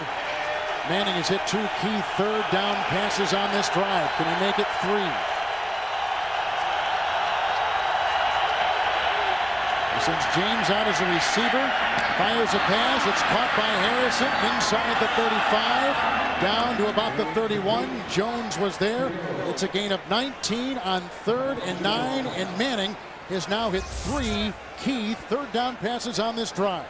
And his go-to guy again, just like he tried to on the last play, is Marvin Harrison. You can see Ty Law passes him off to Bucky Jones, but Bucky's just a little bit late getting there. He makes that quick inside break, creates that separation for Peyton to find him. Marvin Harrison now over 100 yards receiving in 8 of the last 10 games as Miami's got a 10-point lead on Buffalo and other scores. Inside the 32, the patient Manning hands off the chain. He tries to chisel some yards and does before Wiggum makes the tackle. Gain of 5. And you just go back to what Peyton Manning talked to us about yesterday, the fact that when you go against a Bill Belichick team, you've got to be patient, you've got to be disciplined, and this is what this running game is. They're not even getting themselves into 3rd downs where you think you can convert real easily. They're having to convert 3rd and 8s and 3rd and 9s, but they're still being able to do that. And Darrell, a young Colt offense showing this patience to me is a little surprising, and good, in a good way. In a very good way, and I think it all trickles down from Peyton Manning because he is so mature, and I think everybody senses his leadership qualities around him, and they play to his level. 2nd down and 5 inside the 27. Good time, good blocking by Meadows. And to the side, just throwing it away because the coverage was so good by the New England Patriots is Colt quarterback Peyton Manning. And he shows you the maturity there. There's nothing there. Don't force a bad throw. You've got a good drive going. Just throw the ball away, line up again, and take another shot. Pathan will come in. Marcus Pollard will check out. You take a look at Peyton Manning. He's already thrown a touchdown pass today of 17 yards to Marvin Harrison. 6'5" and 24 years of age, and maybe the best quarterback in the NFL. Kurt Warner at St. Louis may have something to say about it, but in the AFC for 3rd down and 5. And a timeout taken defensively by the New England Patriots. So Manning will come over and talk with offensive coordinator Tom Moore in a tie ball game. Welcome back to Foxborough where the score is tied. Indianapolis 10, New England 10. Tom Moore, the offensive coordinator, him and his offensive staff will put together their playbook for the week and pass it out to the players on Wednesday morning. Peyton Manning shows up at 5 o'clock Tuesday evening to get a head start on the week's work. He must not be married. 3rd, long 5, 12th play of the drive, 27-yard line. A block by Meadows, time for Manning, and across the middle, close to a 1st down. Sirwanga is on Jerome Pathan. Manning has converted 3, now make it 4 big 3rd down passes on this drive. And there's Jerome Pathan in the slot, just coming on a little quick slant. He gets the separation, he gives Peyton the throwing lane, and he fits it in. There's that preparation, that work. These guys work harder in the offseason than a lot of people work in season. The guys that are coming to Indianapolis for the first time, Peyton Manning made the comment that they come out to practice and they say, oh my gosh, I better lace up my shoes a little bit tighter. You guys are moving at pretty quick speeds. You probably have this by the nose of a football. Maybe. That close. Couple links shy. So 4th and inches. Do you go for it if you're Tom Moore and Jim Mora? Oh, that's a tough call at this stage of the second half. It's a very difficult football game. I think you take the 3 points, get the lead back. You had that big play at the end of the first half that really could have taken a lot of momentum out of you. You've established that back. Take the 3 points and get back to go to field position. but it looks like I'm wrong. Well, they're going to go for it. Now, what would you call here on 4th and inches? 4th and inches, you got to go with Edgerrin James. They had that play last week on the goal line for the 2-point play against the Bills, and I was very impressed by his toughness inside. He never quit working. A lot of people thought his knee was down. He continued to work. I would go right back to that same play. 2 tight ends, 2 receivers. 13th play of the drive, 4th and inches inside the 22. James. And hard to see from that angle. Chad Eaton at the bottom of the pile along with Brandon Mitchell. He's got it, 1st down. Nudging just enough of that line, and he's a big body to be sending in there. And I may be a little bit biased on this one, but when you have a 3rd and short situation or a 4th down in inches, I really think you need that lead back in there. And being an old fullback, I might be a little bit biased, but when you go to the 2 tight ends and the 2 wide receivers, I think it makes it very difficult on Edgerrin James to be able to, all it takes is one guy to slip a block, and he doesn't have that extra guy there to make a hole. I'm sure Emmitt Smith would agree with you. From the 21-yard line, it is a 1st down. Manning wants a timeout.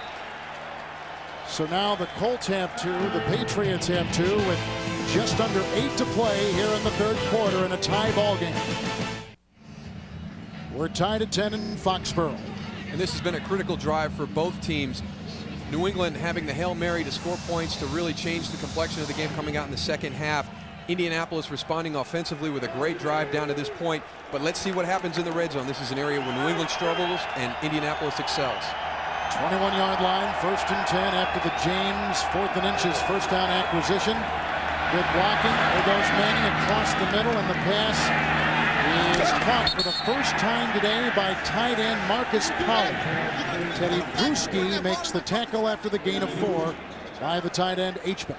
And it's interesting to hear Peyton Manning call Marcus Pollard the key to the success of this offensive football team. When you've got players like Marvin Harrison and Edgerrin James and Terrence Wilkins, but he says that Marcus Pollard is the key to their success because of his versatility, because of the way he can line up on the line of scrimmage and get into the backfield and do so many different things for this offense. Manning passing on 1st down today, 8 of 8, faced with 2nd down and 6 at the 17. Here's the reverse, and it goes to Wilkins. The end around, and he is near a 1st down.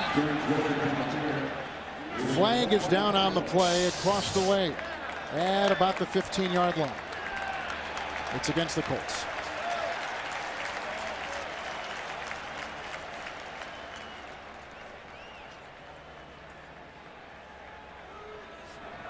Holding, 85, offense, 10 yards, repeat 1st down. Ken Dilger, the tight end, picks up the penalty. Push the Colts back to the 25 of New England. And that's one of the things that will really derail you in the red zone is penalties. It's hard enough to get positive yards in the red zone without taking penalties. To get the holding penalty, pushed back 10 yards, this really puts the Colts at a disadvantage. So now 2nd down, 14 from the 25.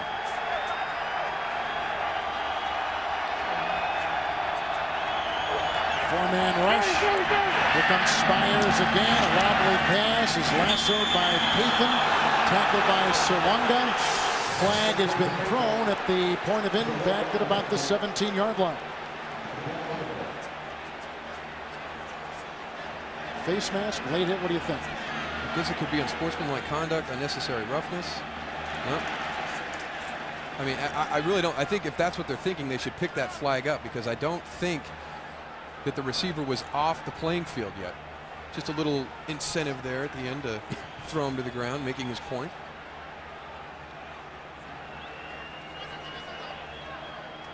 We've had no replays today for Walt Coleman to look at. Face mask is the call. It's against New England. Now let's see if it's the nickel and dime variety or the big one.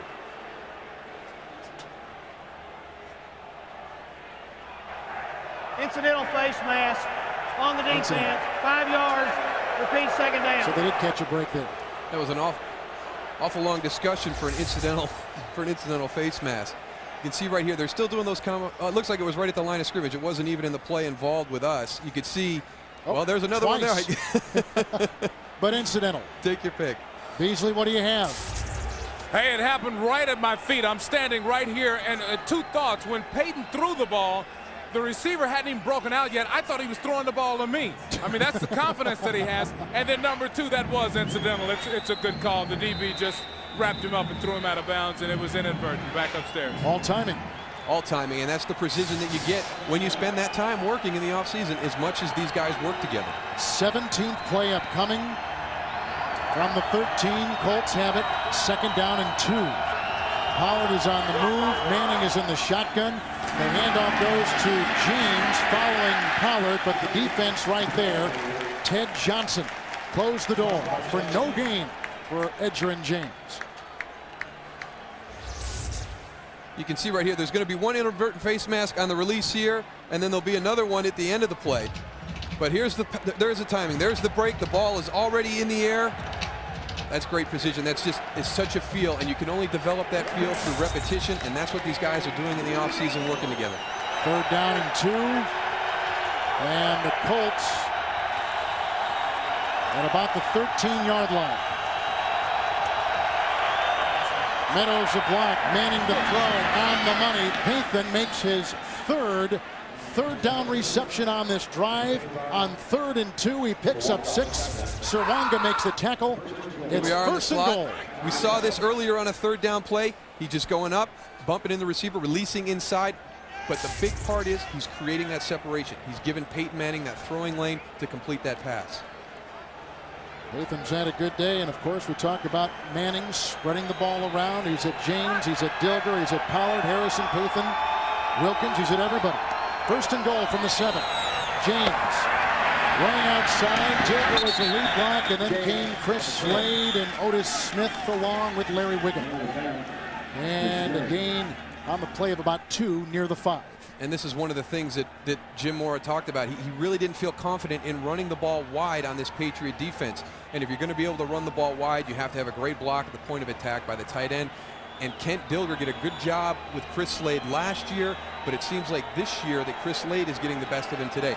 He was the guy that was in on that play. Blocking tight end and Mora's offense, a big deal. A huge deal, and that's why you don't see the fullback in this system. That's why you see the tight ends working together, Marcus Pollard and Ken Dilger. The 20th play of the drive, 2nd down goal at the 5. Manning swings it outside. Pollard the block, James the catch, flags are down. Brewski the tackle along with Law. May have gotten as far as the 4, but the penalty flag is resting on the field.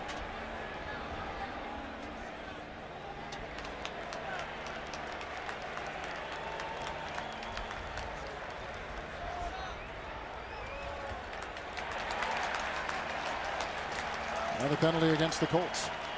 And we talked about it in the red zone. Very difficult to overcome these penalties in the red zone to score a touchdown.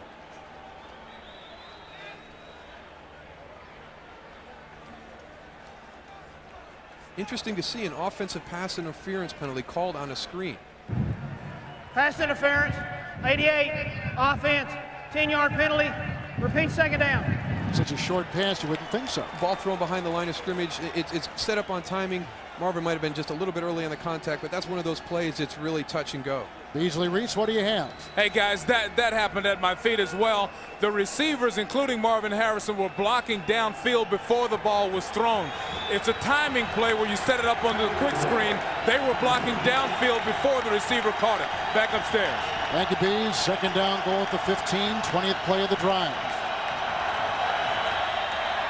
Manning to the air with time, goes on the sideline, looking for James, tailed by Brewski, incomplete pass. Let's see what Beasley was talking about as we take a look at the previous play. And as Beasley mentioned, this is a timing screen. You saw Marcus Pollard come across in motion. Everything here is done on timing. There's the blocks. You can see that the ball wasn't thrown. You can see Edgerrin coming out. Here he comes into your screen right now. So both receivers actually blocking before the ball was thrown. And a good call. Good call by the crew here, held by Walt Coleman. 15-yard line, 3rd and goal. Manning fires a ball. The receiver didn't turn. That was Peyton. Incomplete pass. The Patriot defense playing stout defensively. And this is going to be a big moral victory for the Patriot defense because this has been a very impressive drive with numbers and the amount of time, and they're going to walk away here with only giving up 3 points. It's going to be a big lift for them because of the way they came out in the second half, the way they ended that. Player is down in the end zone. That's Marvin Harrison. You can see holding on to, it looks like, the area just beneath his left knee.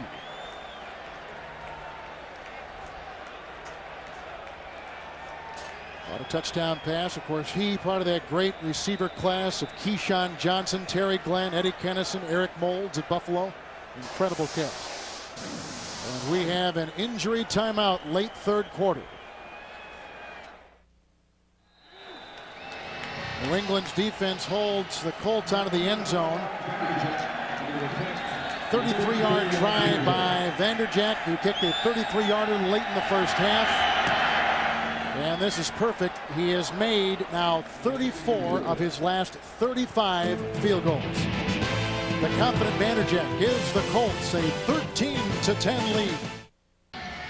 Vanderjagt field goal, 13-10 Colts. Falk and Redmond back, awaiting the Danny Kite kick.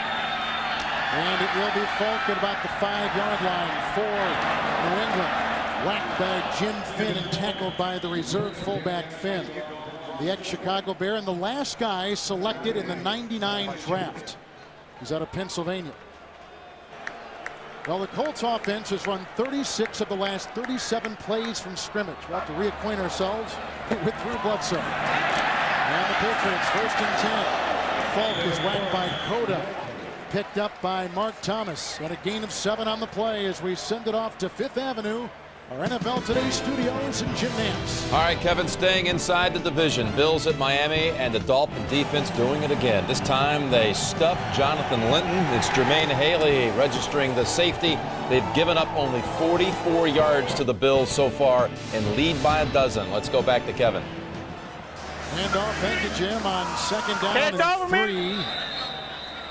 And a couple yards up the middle. Not a whole lot of running room for Kevin Falk. One note on that Miami game, Dolphins come in 4-1. They have only allowed 2 touchdowns all season. Their defense allowing 7 points a game. Miami having the best mark in that category in the National Football League. And scoring points as well. Yes. Just an unbelievable unit right now. And, you know, with the talk about St. Louis and everything they're doing offensively, I think they've been really overshadowed this year, the way they have played defense. And they'll see just where they stand in terms of this run by Kevin Falk, and shy by a little less than a yard, perhaps. And this is going to be a very critical 3rd and short to convert, because the Patriot defense was just on the field for over 10 minutes on that last Indianapolis drive. The offense cannot afford to come out and go 3 and out. They've got to give that defense some time to rest. That's exactly what they're doing, as Bill Belichick is over there dealing with the defense. Offense being handled by Charlie Weiss. In fact, Weiss has been at 3 different places with Belichick: Giants, Patriots, and Jets. Here's Charlie, 3rd down and 1. Near the 33. They've got to get outside the 33. Redmond in the backfield along with Tony Carter. Bjornsson on the move. Play action by Bledsoe. Being chased on the play. Throws a 1st down pass to fullback Tony Carter. Bledsoe was flushed from the pocket by Chad Cota, but he held his ground. Gets 3 on the pass and a Patriot 1st down. And this could really be one of his biggest completions this afternoon, because you're going to see Chad Cota in the mix coming up inside. He's going to be right in Drew Bledsoe's face, but Drew does a good job of finding the open guy, and that is a huge conversion on 3rd down to give that defense a little bit of time to catch their breath. Outside the 35, 1st and 10. Falk in the backfield gets the pitch. Armstrong, 1 block. A broken tackle of Ellis Johnson, and Chad Cota stops Falk after a gain of about 9. Downstairs we go to Beasley Reese.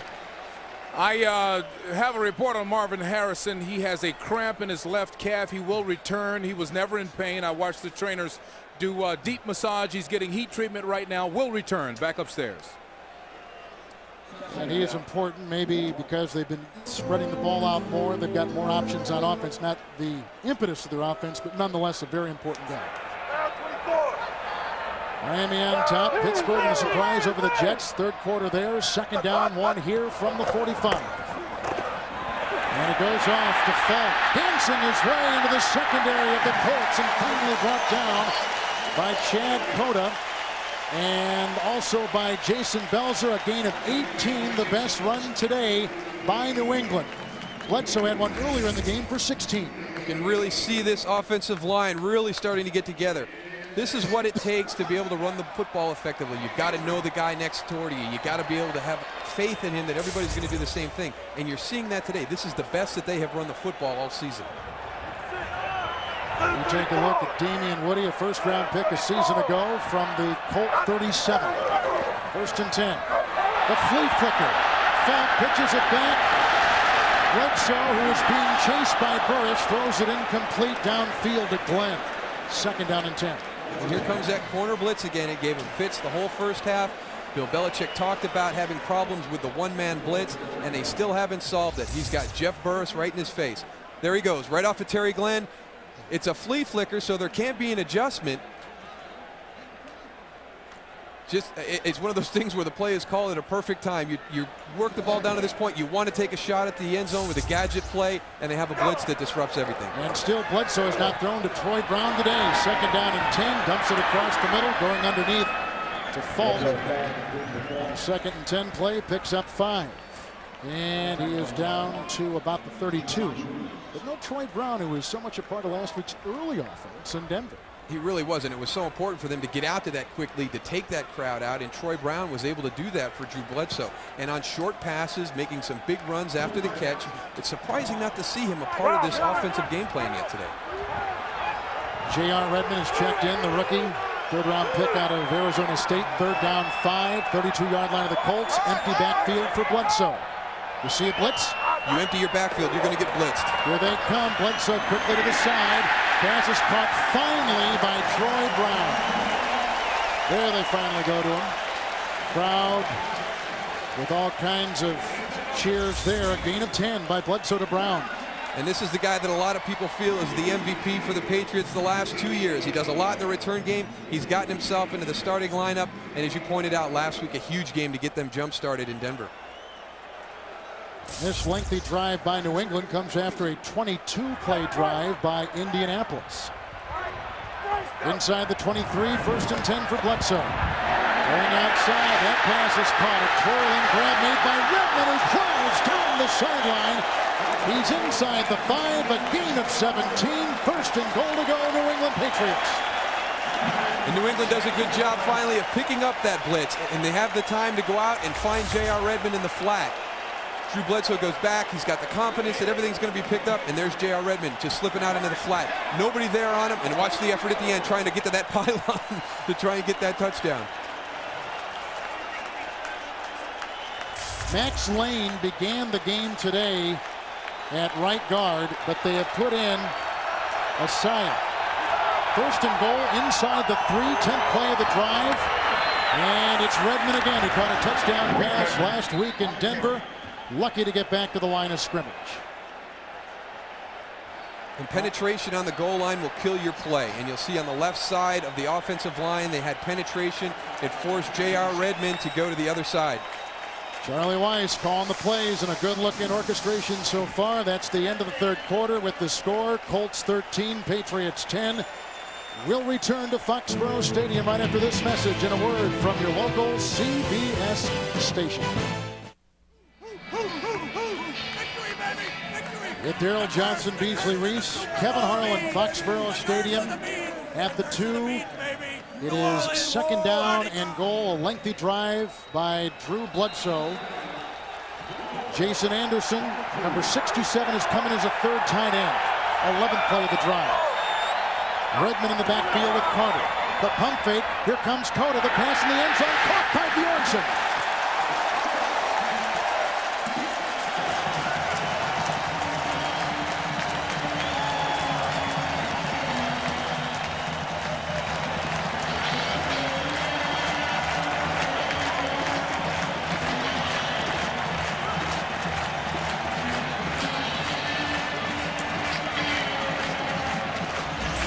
Eric Bjornsson coming across in motion. Here he goes. He flashes, little play fake. Finds a nice open spot in the end zone. Good concentration on the catch. Nice to see an old teammate getting 6 points. That's right. They blitzed Coda, so they gambled a bit on defense. Now Vinatieri with the extra point. And the New England Patriots on top of the Indianapolis Colts, 17-13. Bledsoe throwing his 8th touchdown pass of the season. Drew Bledsoe on that drive, 5 of 6 through the air, hitting 5 different receivers, a 2-yard touchdown pass to his tight end, and the subsequent kickoff to the Colts, picked up by the rookie Peyton Williams. He's out of Fresno State, and his head ripped off by Bucky Jones.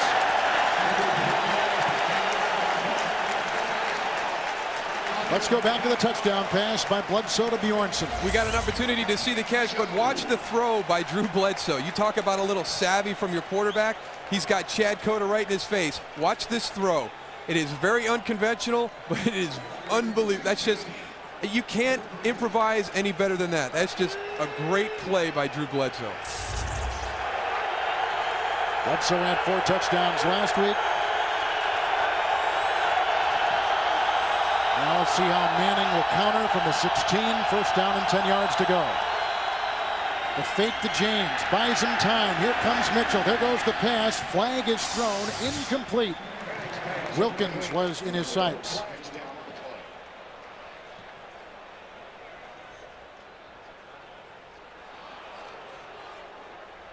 We told you earlier today that Peyton Manning talked to Brian Griese, the Denver quarterback.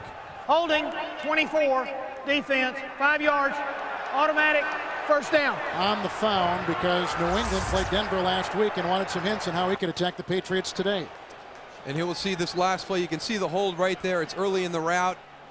An obvious hold by Otis Smith. A good call by the official.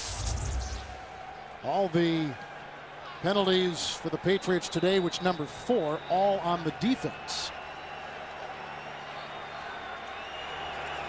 So, move it to the 21. Manning, first down and 10. What a competitor Peyton Manning is. He really is. And both of these quarterbacks, I mean, we saw it in Drew Bledsoe on that last touchdown pass, and I really think that Peyton Manning is out of that same mold. Hand off to James. Stopped by Eaton and Mitchell for a 1-yard gain. So it'll bring up second down and 9, and tonight on 60 Minutes, Tina Sinatra on her father's last days. The woman she wishes he had married and what he and the mob did for Jack Kennedy. Interesting. Tonight on 60 Minutes on CBS. Kevin Harlan, Daryl Johnston, Beasley Reese, and our entire CBS crew. Second down and 9. It's been a good game. It's been a fantastic game. Outside is 22, Manning second down and 9. Glenn the block. The pass is caught by the twisting and turning Terrence Wilkins. Close to a first down and brought down by Otis Smith, who starts today for Antonio Langham. And here we see him releasing off the line. Earlier in the game, they were trying to get jams on the receivers. Now they're playing a little bit of a buzz coverage coming off, give him that free release, turning back, giving him that open angle for the completion. Third down and 1. Miami still on top, and Pittsburgh has extended their lead on the New York Jets, who came in as the only undefeated AFC team today. Outside the 30, third and 1. Pollard blocking as a lead man for James. It's going to be very tight. Bruschi, along with Ted Johnson and Brandon Mitchell, all had a hand in the tackle. And there's that penetration again on the goal line and in short yardage. You can't have penetration. That will disrupt the entire play. The defensive line and the linebackers of the Patriots doing a good job of getting upfield, pushing that line of scrimmage back. You know, the Patriot defensive line, almost a different style of player. They're really not from the same mold, are they? They really are. They're very different all the way across the board. When you look at the Indianapolis defensive line, you can see some similarities. But Bill Belichick's style when he came in here, and that's why he brought Bobby Hamilton in, because Bobby Hamilton was with him at the New York Jets. He knows how to play this style of defense. For Willie McGinnis and Chad Eaton, it was a big adjustment for them. And Bobby Hamilton, a guy who was going to let everybody else know how to play this new scheme, actually becomes a big player for him. So they did pick up the first down, approaching 13 minutes to play in the fourth. First down at the 31. Colts played from behind last week late and won from the 31, 1st and 10. Fake to James. Great time for Manning. Sidearm pass to James, and it's incomplete. Coverage by Ted Johnson. 2nd down and 10 upcoming as we send you to Jim Nance on 5th Avenue. All right, the only undefeated team in the AFC is the New York Jets, but maybe not for long, Kevin, because Cordell Stewart has thrown the first touchdown pass of the season for the Steelers. Bobby Shaw with the catch, and they're up 14 fourth quarter. Let's go back to Kevin and Darryl. All right, thank you. The Jets need Belichick's defense. He was the defensive coordinator for him last couple years. Unbelievable that that's Pittsburgh's first touchdown pass of the season. 2nd down, 10, just outside the 31. James found the block of Tarek Glenn. Harrison picking up 5 yards. He's well shy of 100 yards on the day. 65 yards, 22 carries for last year's sensation Edgerrin James. Tom Moore trying to even get him more involved in the passing attack. Yeah, and they've done some different things with Edgerrin this year, and it's a lot of that because of how he worked in the offseason. We talked a lot about the way they work, but I'm surprised that I haven't seen him break the formation and get into that empty backfield set with him in the slot or outside as the wide receiver. Shy of the 36, 3rd down and 5, Manning in the shotgun.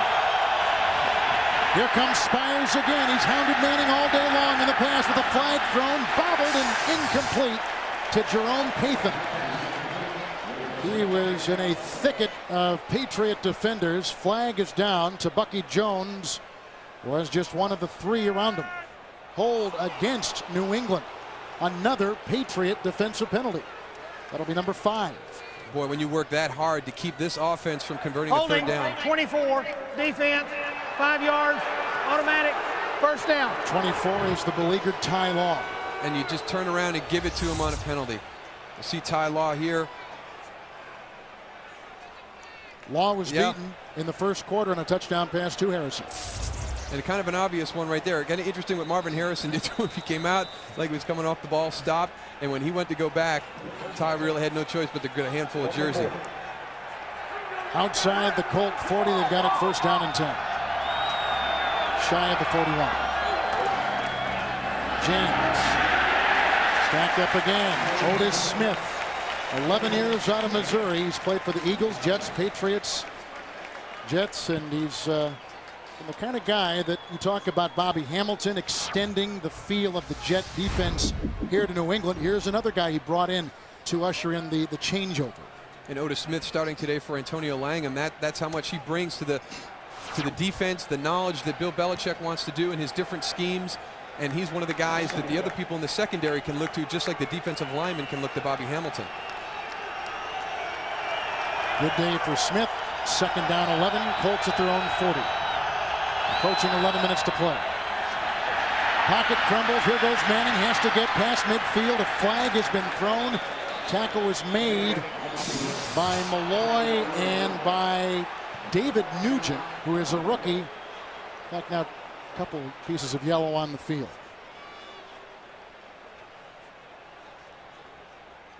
Another defensive penalty. 6 on Belichick's defense. Holding, 45, defense, 5 yards, automatic, 1st down.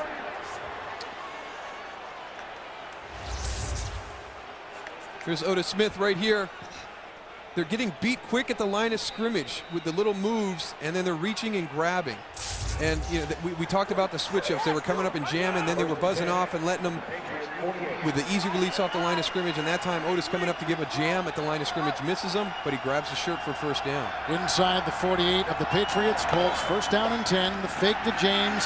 Time for Manning. Down the middle, throws, and it's dropped by tight end Marcus Pollard. And he too is covered heavily. Lawyer Malloy putting his signature on him as the Colts, Daryl Johnston, have dropped 4 passes today. And this is very uncharacteristic for the Indianapolis Colts. And there's Marcus Pollard going right down the middle. He's matched up with Ted Johnson, one of the mismatches that they would like to get. A beautifully delivered ball by Peyton Manning, but Marcus Pollard can't hold on. Belichick thinks Malloy is the smartest guy in his defense. Well, he asks him to do an awful lot of things. He'll be playing linebacker, safety, cornerback. He's the guy that he really feels represents what he wants to achieve with this defense. 2nd and 10 from the 48 of New England. Manning again given great time. That's deflected by Johnson and intercepted by Ty Law. It is a pickoff and Manning's first interception today.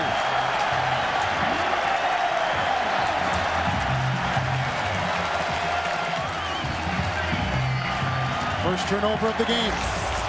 And as you called it, Kevin, there's going to be a deflection at the line of scrimmage, or actually at the linebacker level. And this is something that the Broncos had a lot of success with last week. Ted Johnson getting up to deflect the ball, and there comes the interception.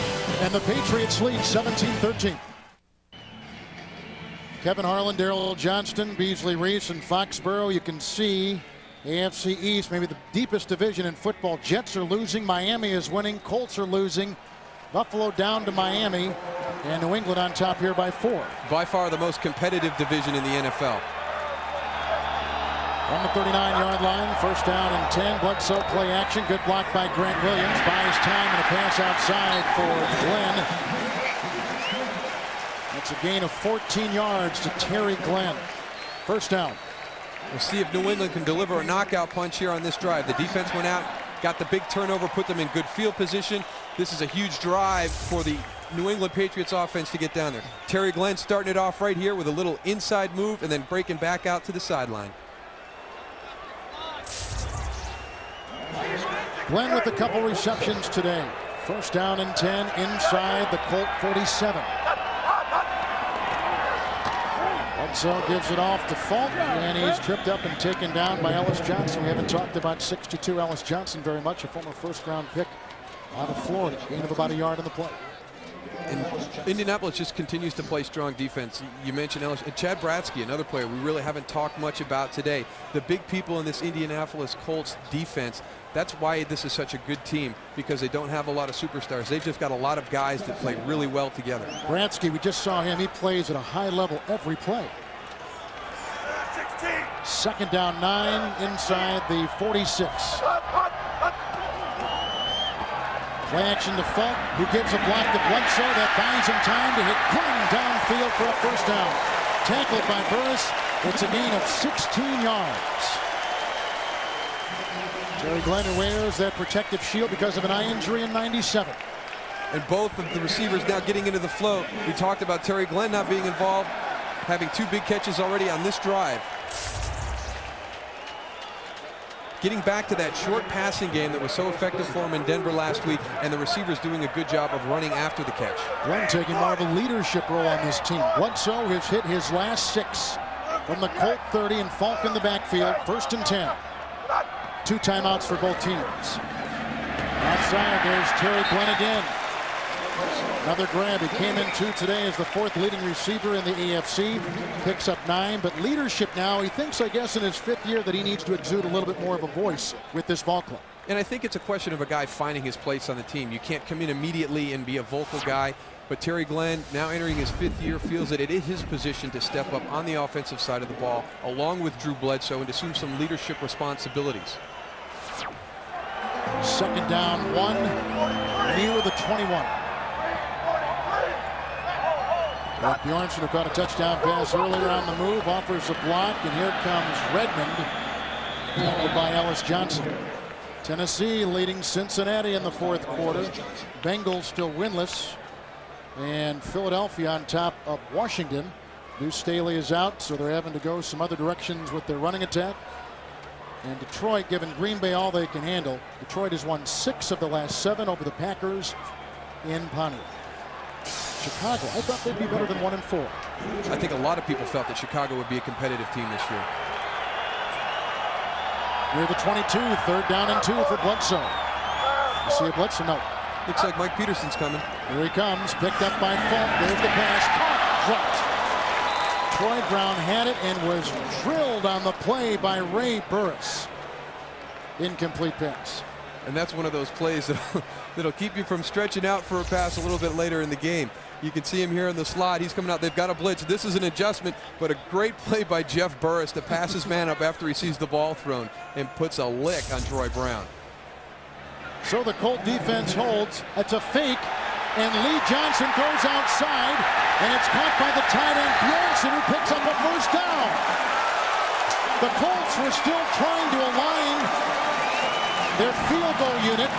The Patriots with the quick snap, and Lee Johnson, a former high school quarterback, throws outside and gets Bjornsson, the tight end.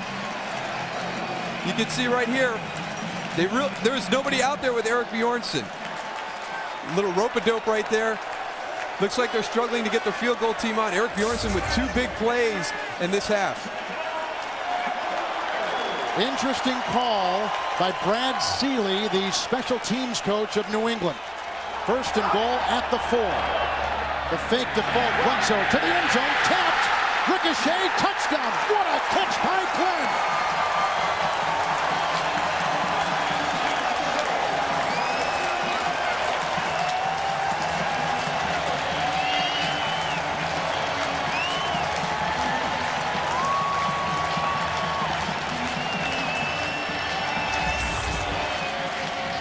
Terry Glenn at the top of your screen is going to come down in. He slips past the coverage, but watch the concentration at the end of the catch. He's juggling a little bit.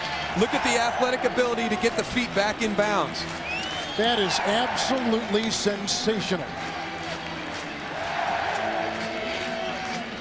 That's just a tremendous job at the end of the catch. If you're the Colts, would you like to challenge that? Did he have complete control of the ball? You know, I think he had control of the ball. The only thing I might seem questionable right there is maybe his right foot didn't get down. He was stretching that toe out, but maybe it didn't get down onto the ground. But the Colts are down to 2 timeouts, so if they lose that challenge, they would lose a timeout, and they may need it because now they're down by even more. Extra point by Vinatieri. Let's take one more look. You can see he's bobbling a little bit right there, but now he gains control. He's got them both in. And Ron Spittler was right there, the umpire. Terry Glenn just got a touchdown pass after a fake field goal. 4 catches on that drive by Glenn, 8 for the day. Patriots' biggest lead of the day. And the kickoff by Vinatieri, deep back Peyton and Williams. And this will be Peyton. Grabbed by Tafaki Jones and taken down at the 21. So now the spotlight is firmly on Peyton Manning. 8 fourth-quarter comebacks in his 3 years. Does he have another one left after last week in Buffalo? Kevin Harlan, along with Darrell Johnston and Beasley Reese. 2 touchdowns today by Bledsoe through the air. New England has scored 14 unanswered points. Now on the stage is Peyton Manning.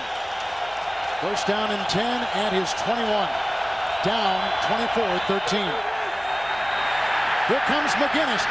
And a little shovel pass going incomplete to Harrison across the middle. Bruschi was there defending, but McGinnis broke up the play. Willie McGinnis going upfield as Peyton steps up. He continues to pressure the quarterback, comes back and puts the pressure on. Peyton Manning trying to ad-lib a little bit at the end.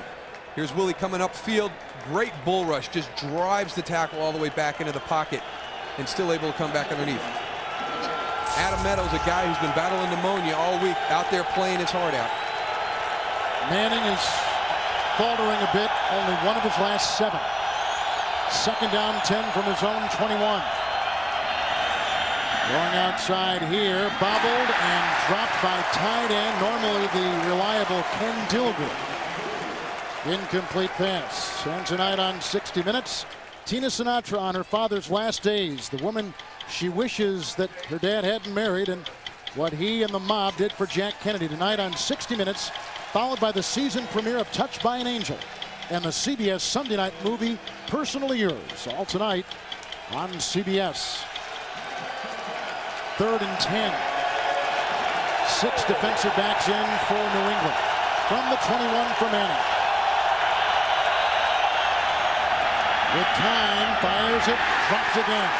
Edgerrin James and Teddy Bruschi was all over the Colt running back, and 3 and out for Indianapolis as Manning has gone 1 for his last 9 through the air. And the New England Patriot defense not choosing to blitz or to pressure Peyton Manning. They only rushed 3 defenders, dropped 8 back in coverage. Teddy Bruschi matched up with Edgerrin James, does a great job in coverage. Hunter Smith, number 1 punter in the NFL, will go to Troy Brown. Smith back inside his 10 and Brown back at his own 35. Wiggum was rushing, almost got a hand on the punt. He drive all the way back to the 18-yard line. And Scioli finally puts his arms around Brown. Brad Scioli, 2 years out of Penn State. 61-yard punt by Smith. Patriots on top.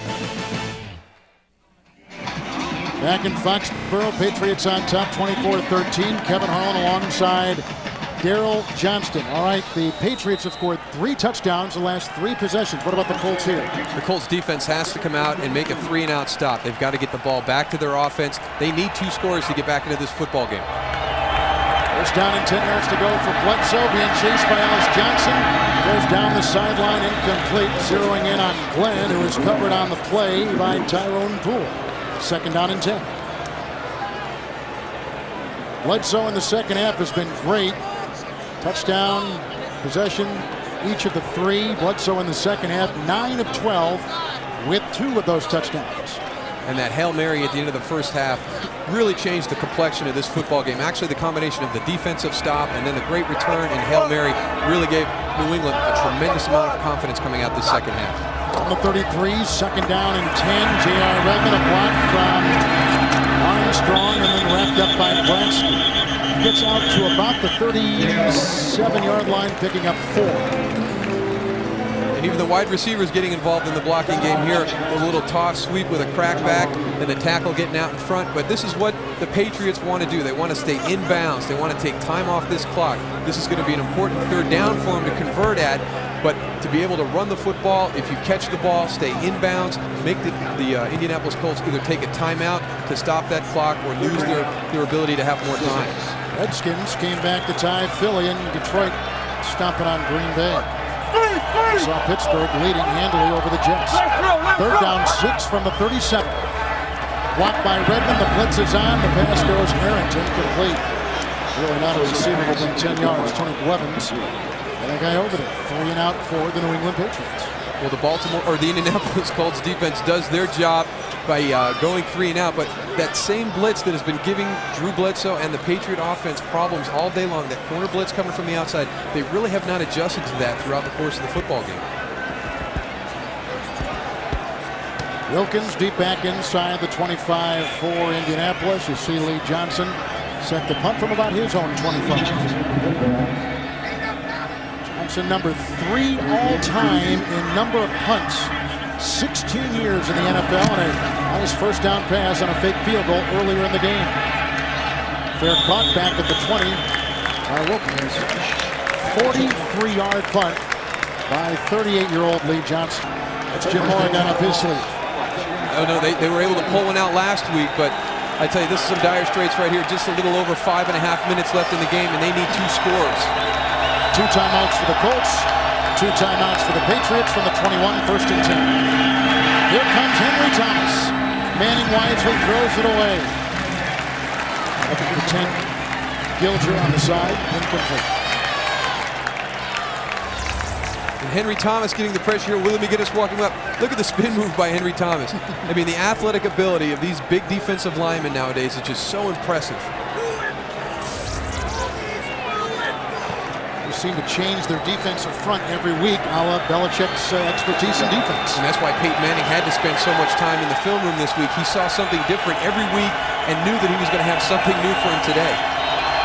21-yard line, second down and 10. Here comes McGinnis, bottom of your screen, a pass which may have deflected off the back of the oncoming Henry Thomas. Incomplete, looking for the running back, James. The penetration much more prevalent now for New England. And you can really see it starting to affect Peyton Manning in his composure back in the pocket. There he rushed that little screen pass to Edgerrin James. You talked about the different schemes, the different fronts that he's having to face. They're starting to get more pressure on him. And right there, a great demonstration of that, the fact that he was a little bit rushed on that screen pass. Third down and 10. On the Colt 21.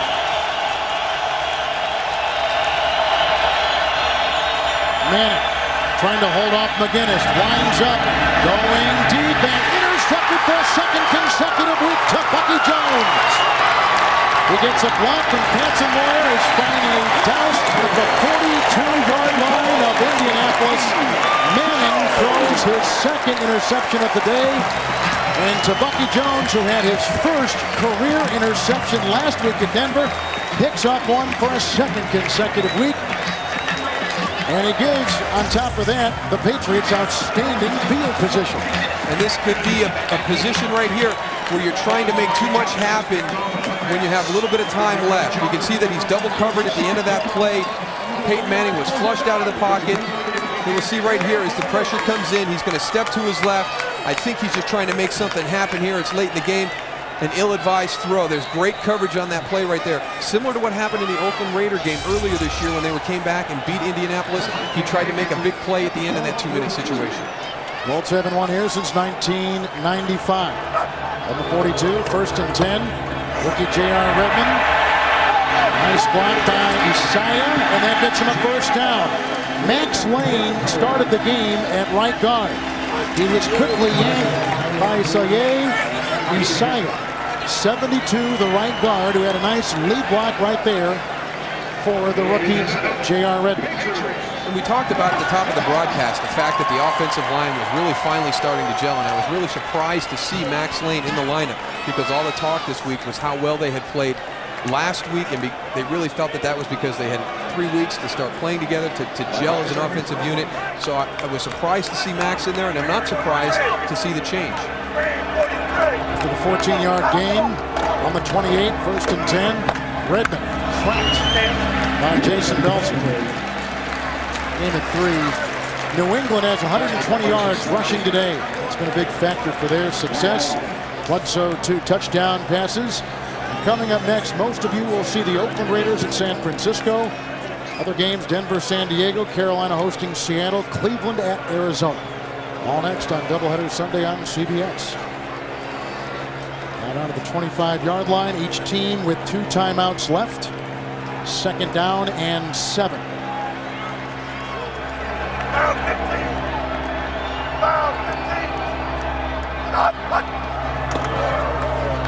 Redmond, nice penetration by Chad Bransky. No gain on the play. Bransky's made more of an impact here defensively in the second half. And you talked about his motor always running during the course of the football game. Even in a situation like this, he's still going 100%. He's going to wear you down, and that's what Bill Belichick was worried about, the fact that he would just wear his opponent down during the course of the game. Makes a lot of big plays late in the game. Player is down for the Colts. I'm having a hard time seeing the number. Colts took a timeout. But this would not be, is that Whittington maybe? Can only catch the 5. 95, yes. Bernard Whittington. Well, we break in our new partner, Daryl Johnston, today here in our booth in Foxborough. And of course, known by fans across the country and around the world as Moose. 3 championships with the Dallas Cowboys. Nice block by Larry Allen, and a good block there by Daryl Johnston. And he did score from time to time. Nice catch. Thank you. Nice catch. Occasionally got to get into the end zone.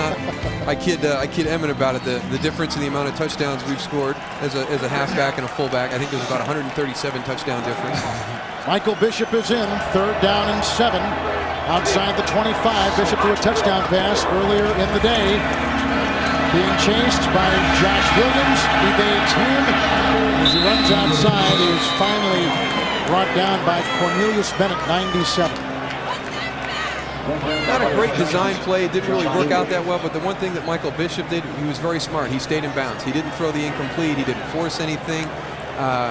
Field goal situation from where they were before would have been kind of iffy, so I think this is a good play. He forces Indianapolis to either call the timeout or let the clock keep running. And because of that play, the Patriots probably went from like a 43-yard to a 49-yard field goal attempt. So defensively it paid off. Clock continues to tick. And they will take a delay of game penalty, and now we'll see if the Colts accept it. And in this situation, I wouldn't. I would force the punting team to execute on a short field. Delay. Offense, 5 yards. 4th down.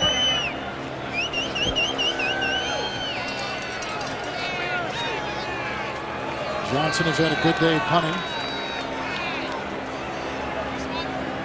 3:31 to play in the 4th quarter. Terrence Wilkins is positioning himself back at about the 10-yard line. So obviously the pooch punt attempt, and Lee Johnson has probably done about 500 of these in his career.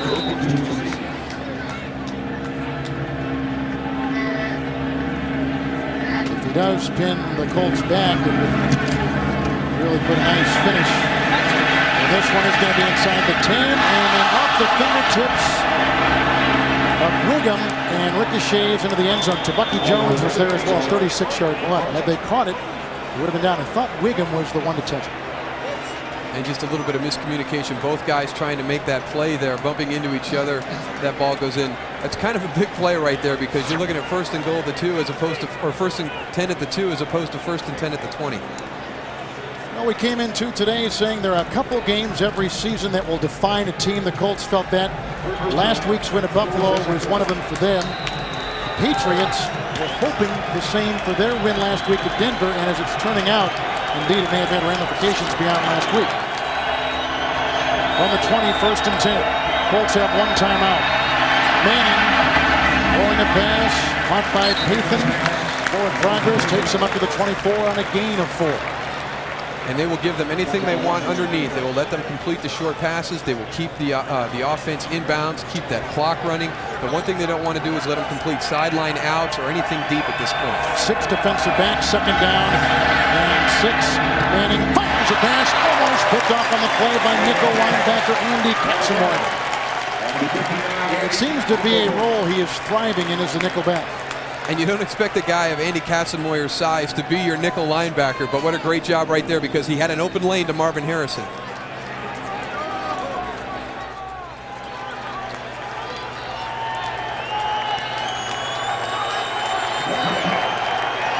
Drew Bledsoe has thrown 2 touchdown passes, 14 unanswered points by New England in the 2nd half. 3rd down, short 6 on the 25 for the Colts. Peyton Manning has thrown 2 interceptions.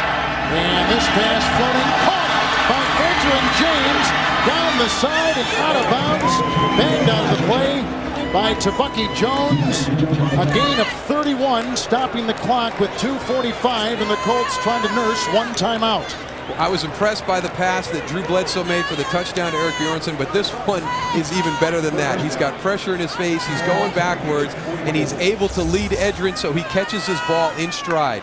You'll see here as he moves to his right, the pressure. This ball was thrown well before Edgerrin even turns upfield.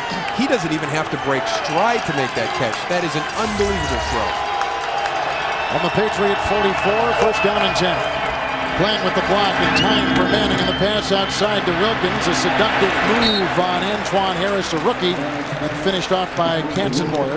The clock continuing to roll. Colts with 1 timeout, Patriots with 2, a gain of 9 right there. Yeah, and I think he might have wanted to get out of bounds on that one. He stops, cuts back inside. He only gains 1 more yard, but he's losing a lot of valuable time. On the 35, 2nd down and 1. More great time from Manning. Dumps it across the middle, intercepted, and picked off here by the rookie Antoine Harris. His first career interception, the rookie from Virginia. May have sealed the Patriot upset over the Colts today.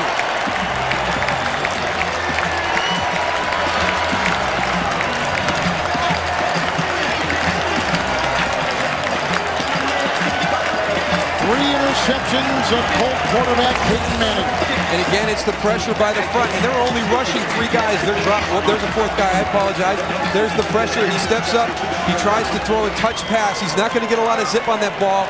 Antoine Williams cuts underneath for the interception. You can see here Peyton's looking for a receiver downfield. He steps up. He tries to touch throw this ball in there so he doesn't have the zip on it.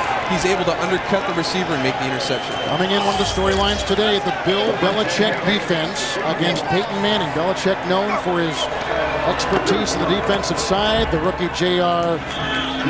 Redmond takes it. Quick timeout will be taken. Peterson with the tackle. And he's still working the defensive players across the way. And he will continue to work them.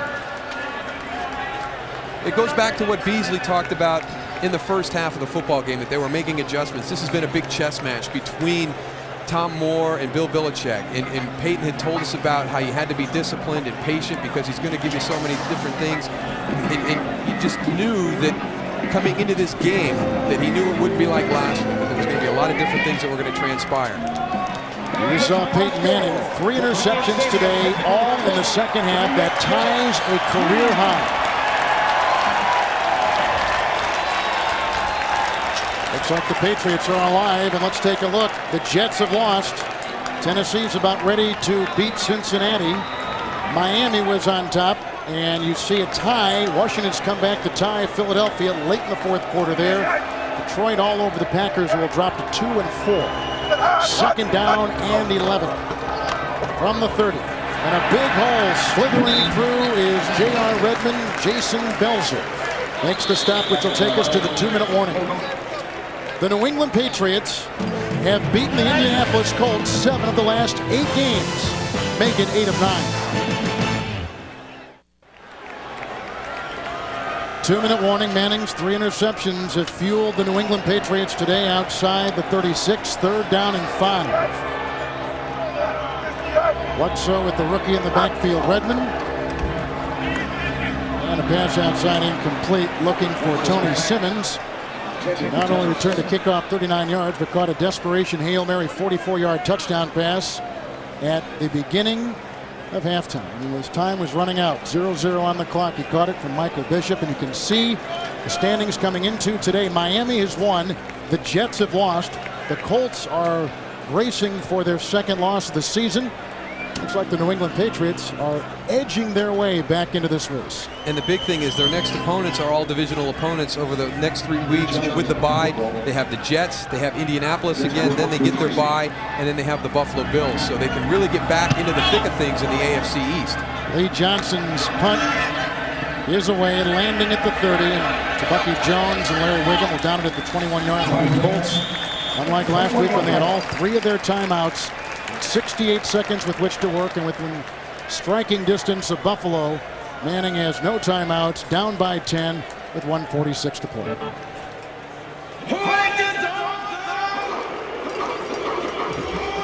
And last week it was a situation where on the sideline, Peyton Manning got the offensive group together.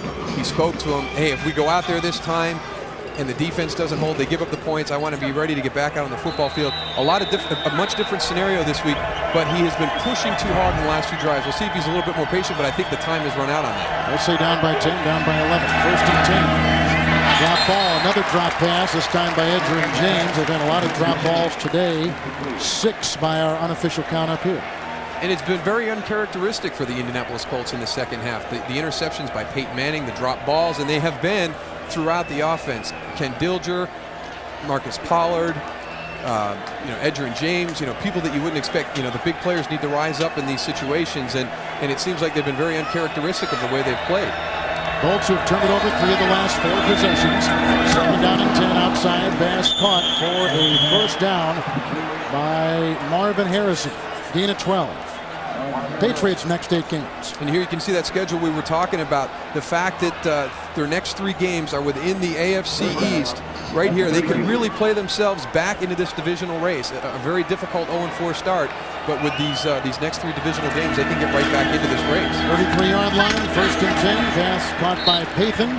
Brought down by Harris, close to a 1st down. With no timeouts, the odds are against Peyton Manning. 2nd down and 1. Place the ball at the 43. Outside, and that is caught, but caught out of bounds. Bob Williams must not have had possession for Jerome Payton. Colts next week will be in Seattle. And then New England, a rematch of this game. And then they will go out of the division for a while, finishing up in a little bit of a stretch there with 4 out of 5 back in the division. But they will get a break from this tough AFC East. 3rd down and 1 outside the 42. James again got a block. It's one also from Harrison downfield, and wisely runs to the sideline. Operating with no timeouts, he picks up 10. Time law ushered him out of bounds. So now we're down to 1:02. 62 seconds remaining for Manning. and the Colts, who are coming off the high of a come-from-behind fourth-quarter win at Buffalo last week, and New England coming off a mile-high win at Denver against the Broncos. 47-yard line of the Patriots. Colts first down and 10. Quick slant caught by Harrison. Just out of bounds by Law. They got the coverage from Katzenmoyer and Wiggum, being at 21, and he outraced the linebacker Katzenmoyer. And we've talked about the scenario of Indianapolis losing this game and the ramifications from that standpoint, but a quick touchdown, an onside kick, and a field goal. They have one of the best in the business in the clutch situations. So they have moved with no timeouts all the way to the 26. Manning to Harrison, drilled by Malloy. Gain of 7 on the play. Inside the 20. Spike it. Second down and 3, so 3rd and 3 coming up with 45 seconds to play.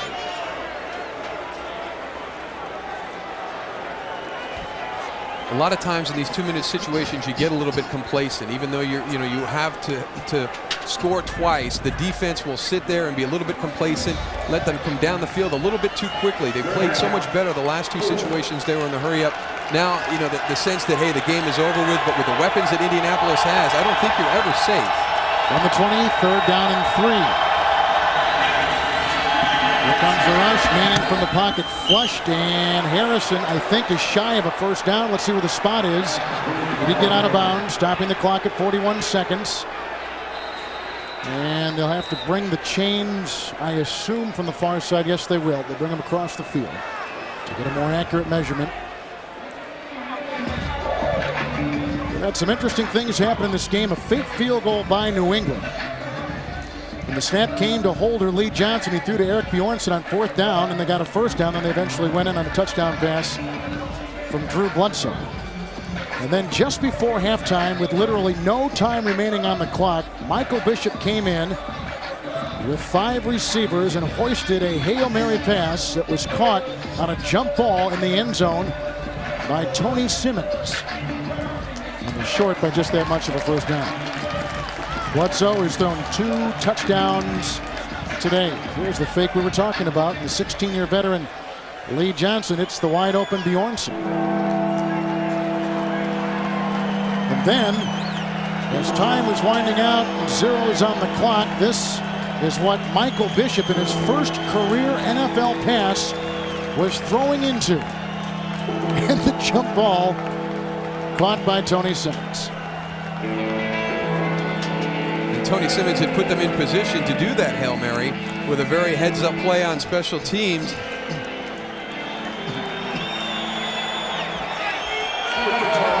Well, the Patriots up on top by 11. It's a 34-yard try by Vanderjagt, who kicked the game winner for the Colts last week in Buffalo. And he just gets it inside the upright. It's 3rd of the day. The Canadian-born Vanderjagt, who played 3 years in the Canadian Football League and won 2 Grey Cups. So the Colts had to get 3 somewhere along the line. The problem now is New England, who has gotten a great performance today from Drew Bledsoe, and the defense orchestrated by Coach Bill Belichick. The Patriots will get it back, barring a turnover, with the Colts not able to stop the clock. New England came in after a nice win last week in Denver. And they trailed in this one, and they come up on time with 14 unanswered points at one time over the Colts until that field goal right there. Bledsoe has played well for his 2nd consecutive week. 6 touchdown passes in 2 weeks for Drew Bledsoe. And you can really see that offensive line really starting to come together as a unit. They're giving him the time to stand in the pocket, get his feet set, throw the ball. His receivers, we talked about Troy Brown and Terry Glenn kind of not being involved in the offense until the second half. But when they give him the time, he's going to be able to move this football team very effectively. And I think he took a lot of bad press early in the season, and I think it was a lot of things that were going on. There's a lot of transition with the new coordinator and a lot of different things going on, but Drew Bledsoe shouldered a lot of that responsibility, as all the great quarterbacks will do. Kite will kick it off and obviously set up now in a onside situation. Chip shot caught by Bjornsson, the ex-Dallas Cowboy, falling to a knee at the Colt 46-yard line. So now they sit on the clock. And Colts unable to stop the clock. The Colts will drop to 3-2. The Patriots have won 2 consecutive games. They up their record to 2-4. Miami won today, and the one-time undefeated Jets lose to Pittsburgh, and the Steelers have won 2 consecutive games. Jacksonville last week, the Jets a victim today in the Meadowlands. And when you look at this division from top to bottom, I really feel it is the strongest division in the NFL right now. I think a lot of people talked about the AFC Central with Tennessee and Jacksonville and Baltimore. But when you look at that division with New England at 2-4 is the team at the bottom, and the Jets at 4-1, there's really not a lot of difference between the way these football teams are playing right now. Any team, and it's the old adage, any one of those teams can beat any one of the other on any given Sunday. Well, after this game concludes here in Foxborough, we'll send most of you to the Oakland Raiders against the San Francisco 49ers. Their quarterback, Jeff Garcia, has been hot. They won last week against Arizona, the Niners did. Also Denver, San Diego, Carolina, and Seattle will be an interesting game. The Carolina offensive coordinator, 32-year-old Bill Musgrave, resigning this week. So now veteran coach Richard Williamson takes over the play calling for George Seifert in Carolina. And Mike Holmgren takes his Seattle ball club into the Carolinas today. Mike Ditka relating that story on the NFL Today, the fact that one play, that 4th-and-1 play at Carolina-Dallas last week, Bill Musgrave deciding to resign his position over that one play. So the Patriots come up with their 2nd consecutive win. Peyton Manning, 3 interceptions in the final 10.5 minutes. Bill Belichick, in his first year as the coach of the New England Patriots, got his young 2nd-year quarterback Michael Bishop to throw a Hail Mary touchdown pass, which tied the game at 10 at halftime and really swung the momentum of this game. It really did. Those last few seconds of the first half, the fact that with Indianapolis in the red zone with an opportunity to go to 14-3 and then finding themselves walking in the tunnel at halftime at 10-10, unbelievable. Box, Bill Belichick does so, and your phone call on the WCCN postgame show. You can voice your opinion in today's game of the WCCN postgame show on 104.1 FM. Your calls from the Bill Belichick and Drew Bledsoe. We'll be back after this. The New England Patriots have beaten the Indianapolis Colts 24-16 on the arm of Drew Bledsoe. Thank you for watching this presentation of the National Football League on CBS Sports, home of Super Bowl 35.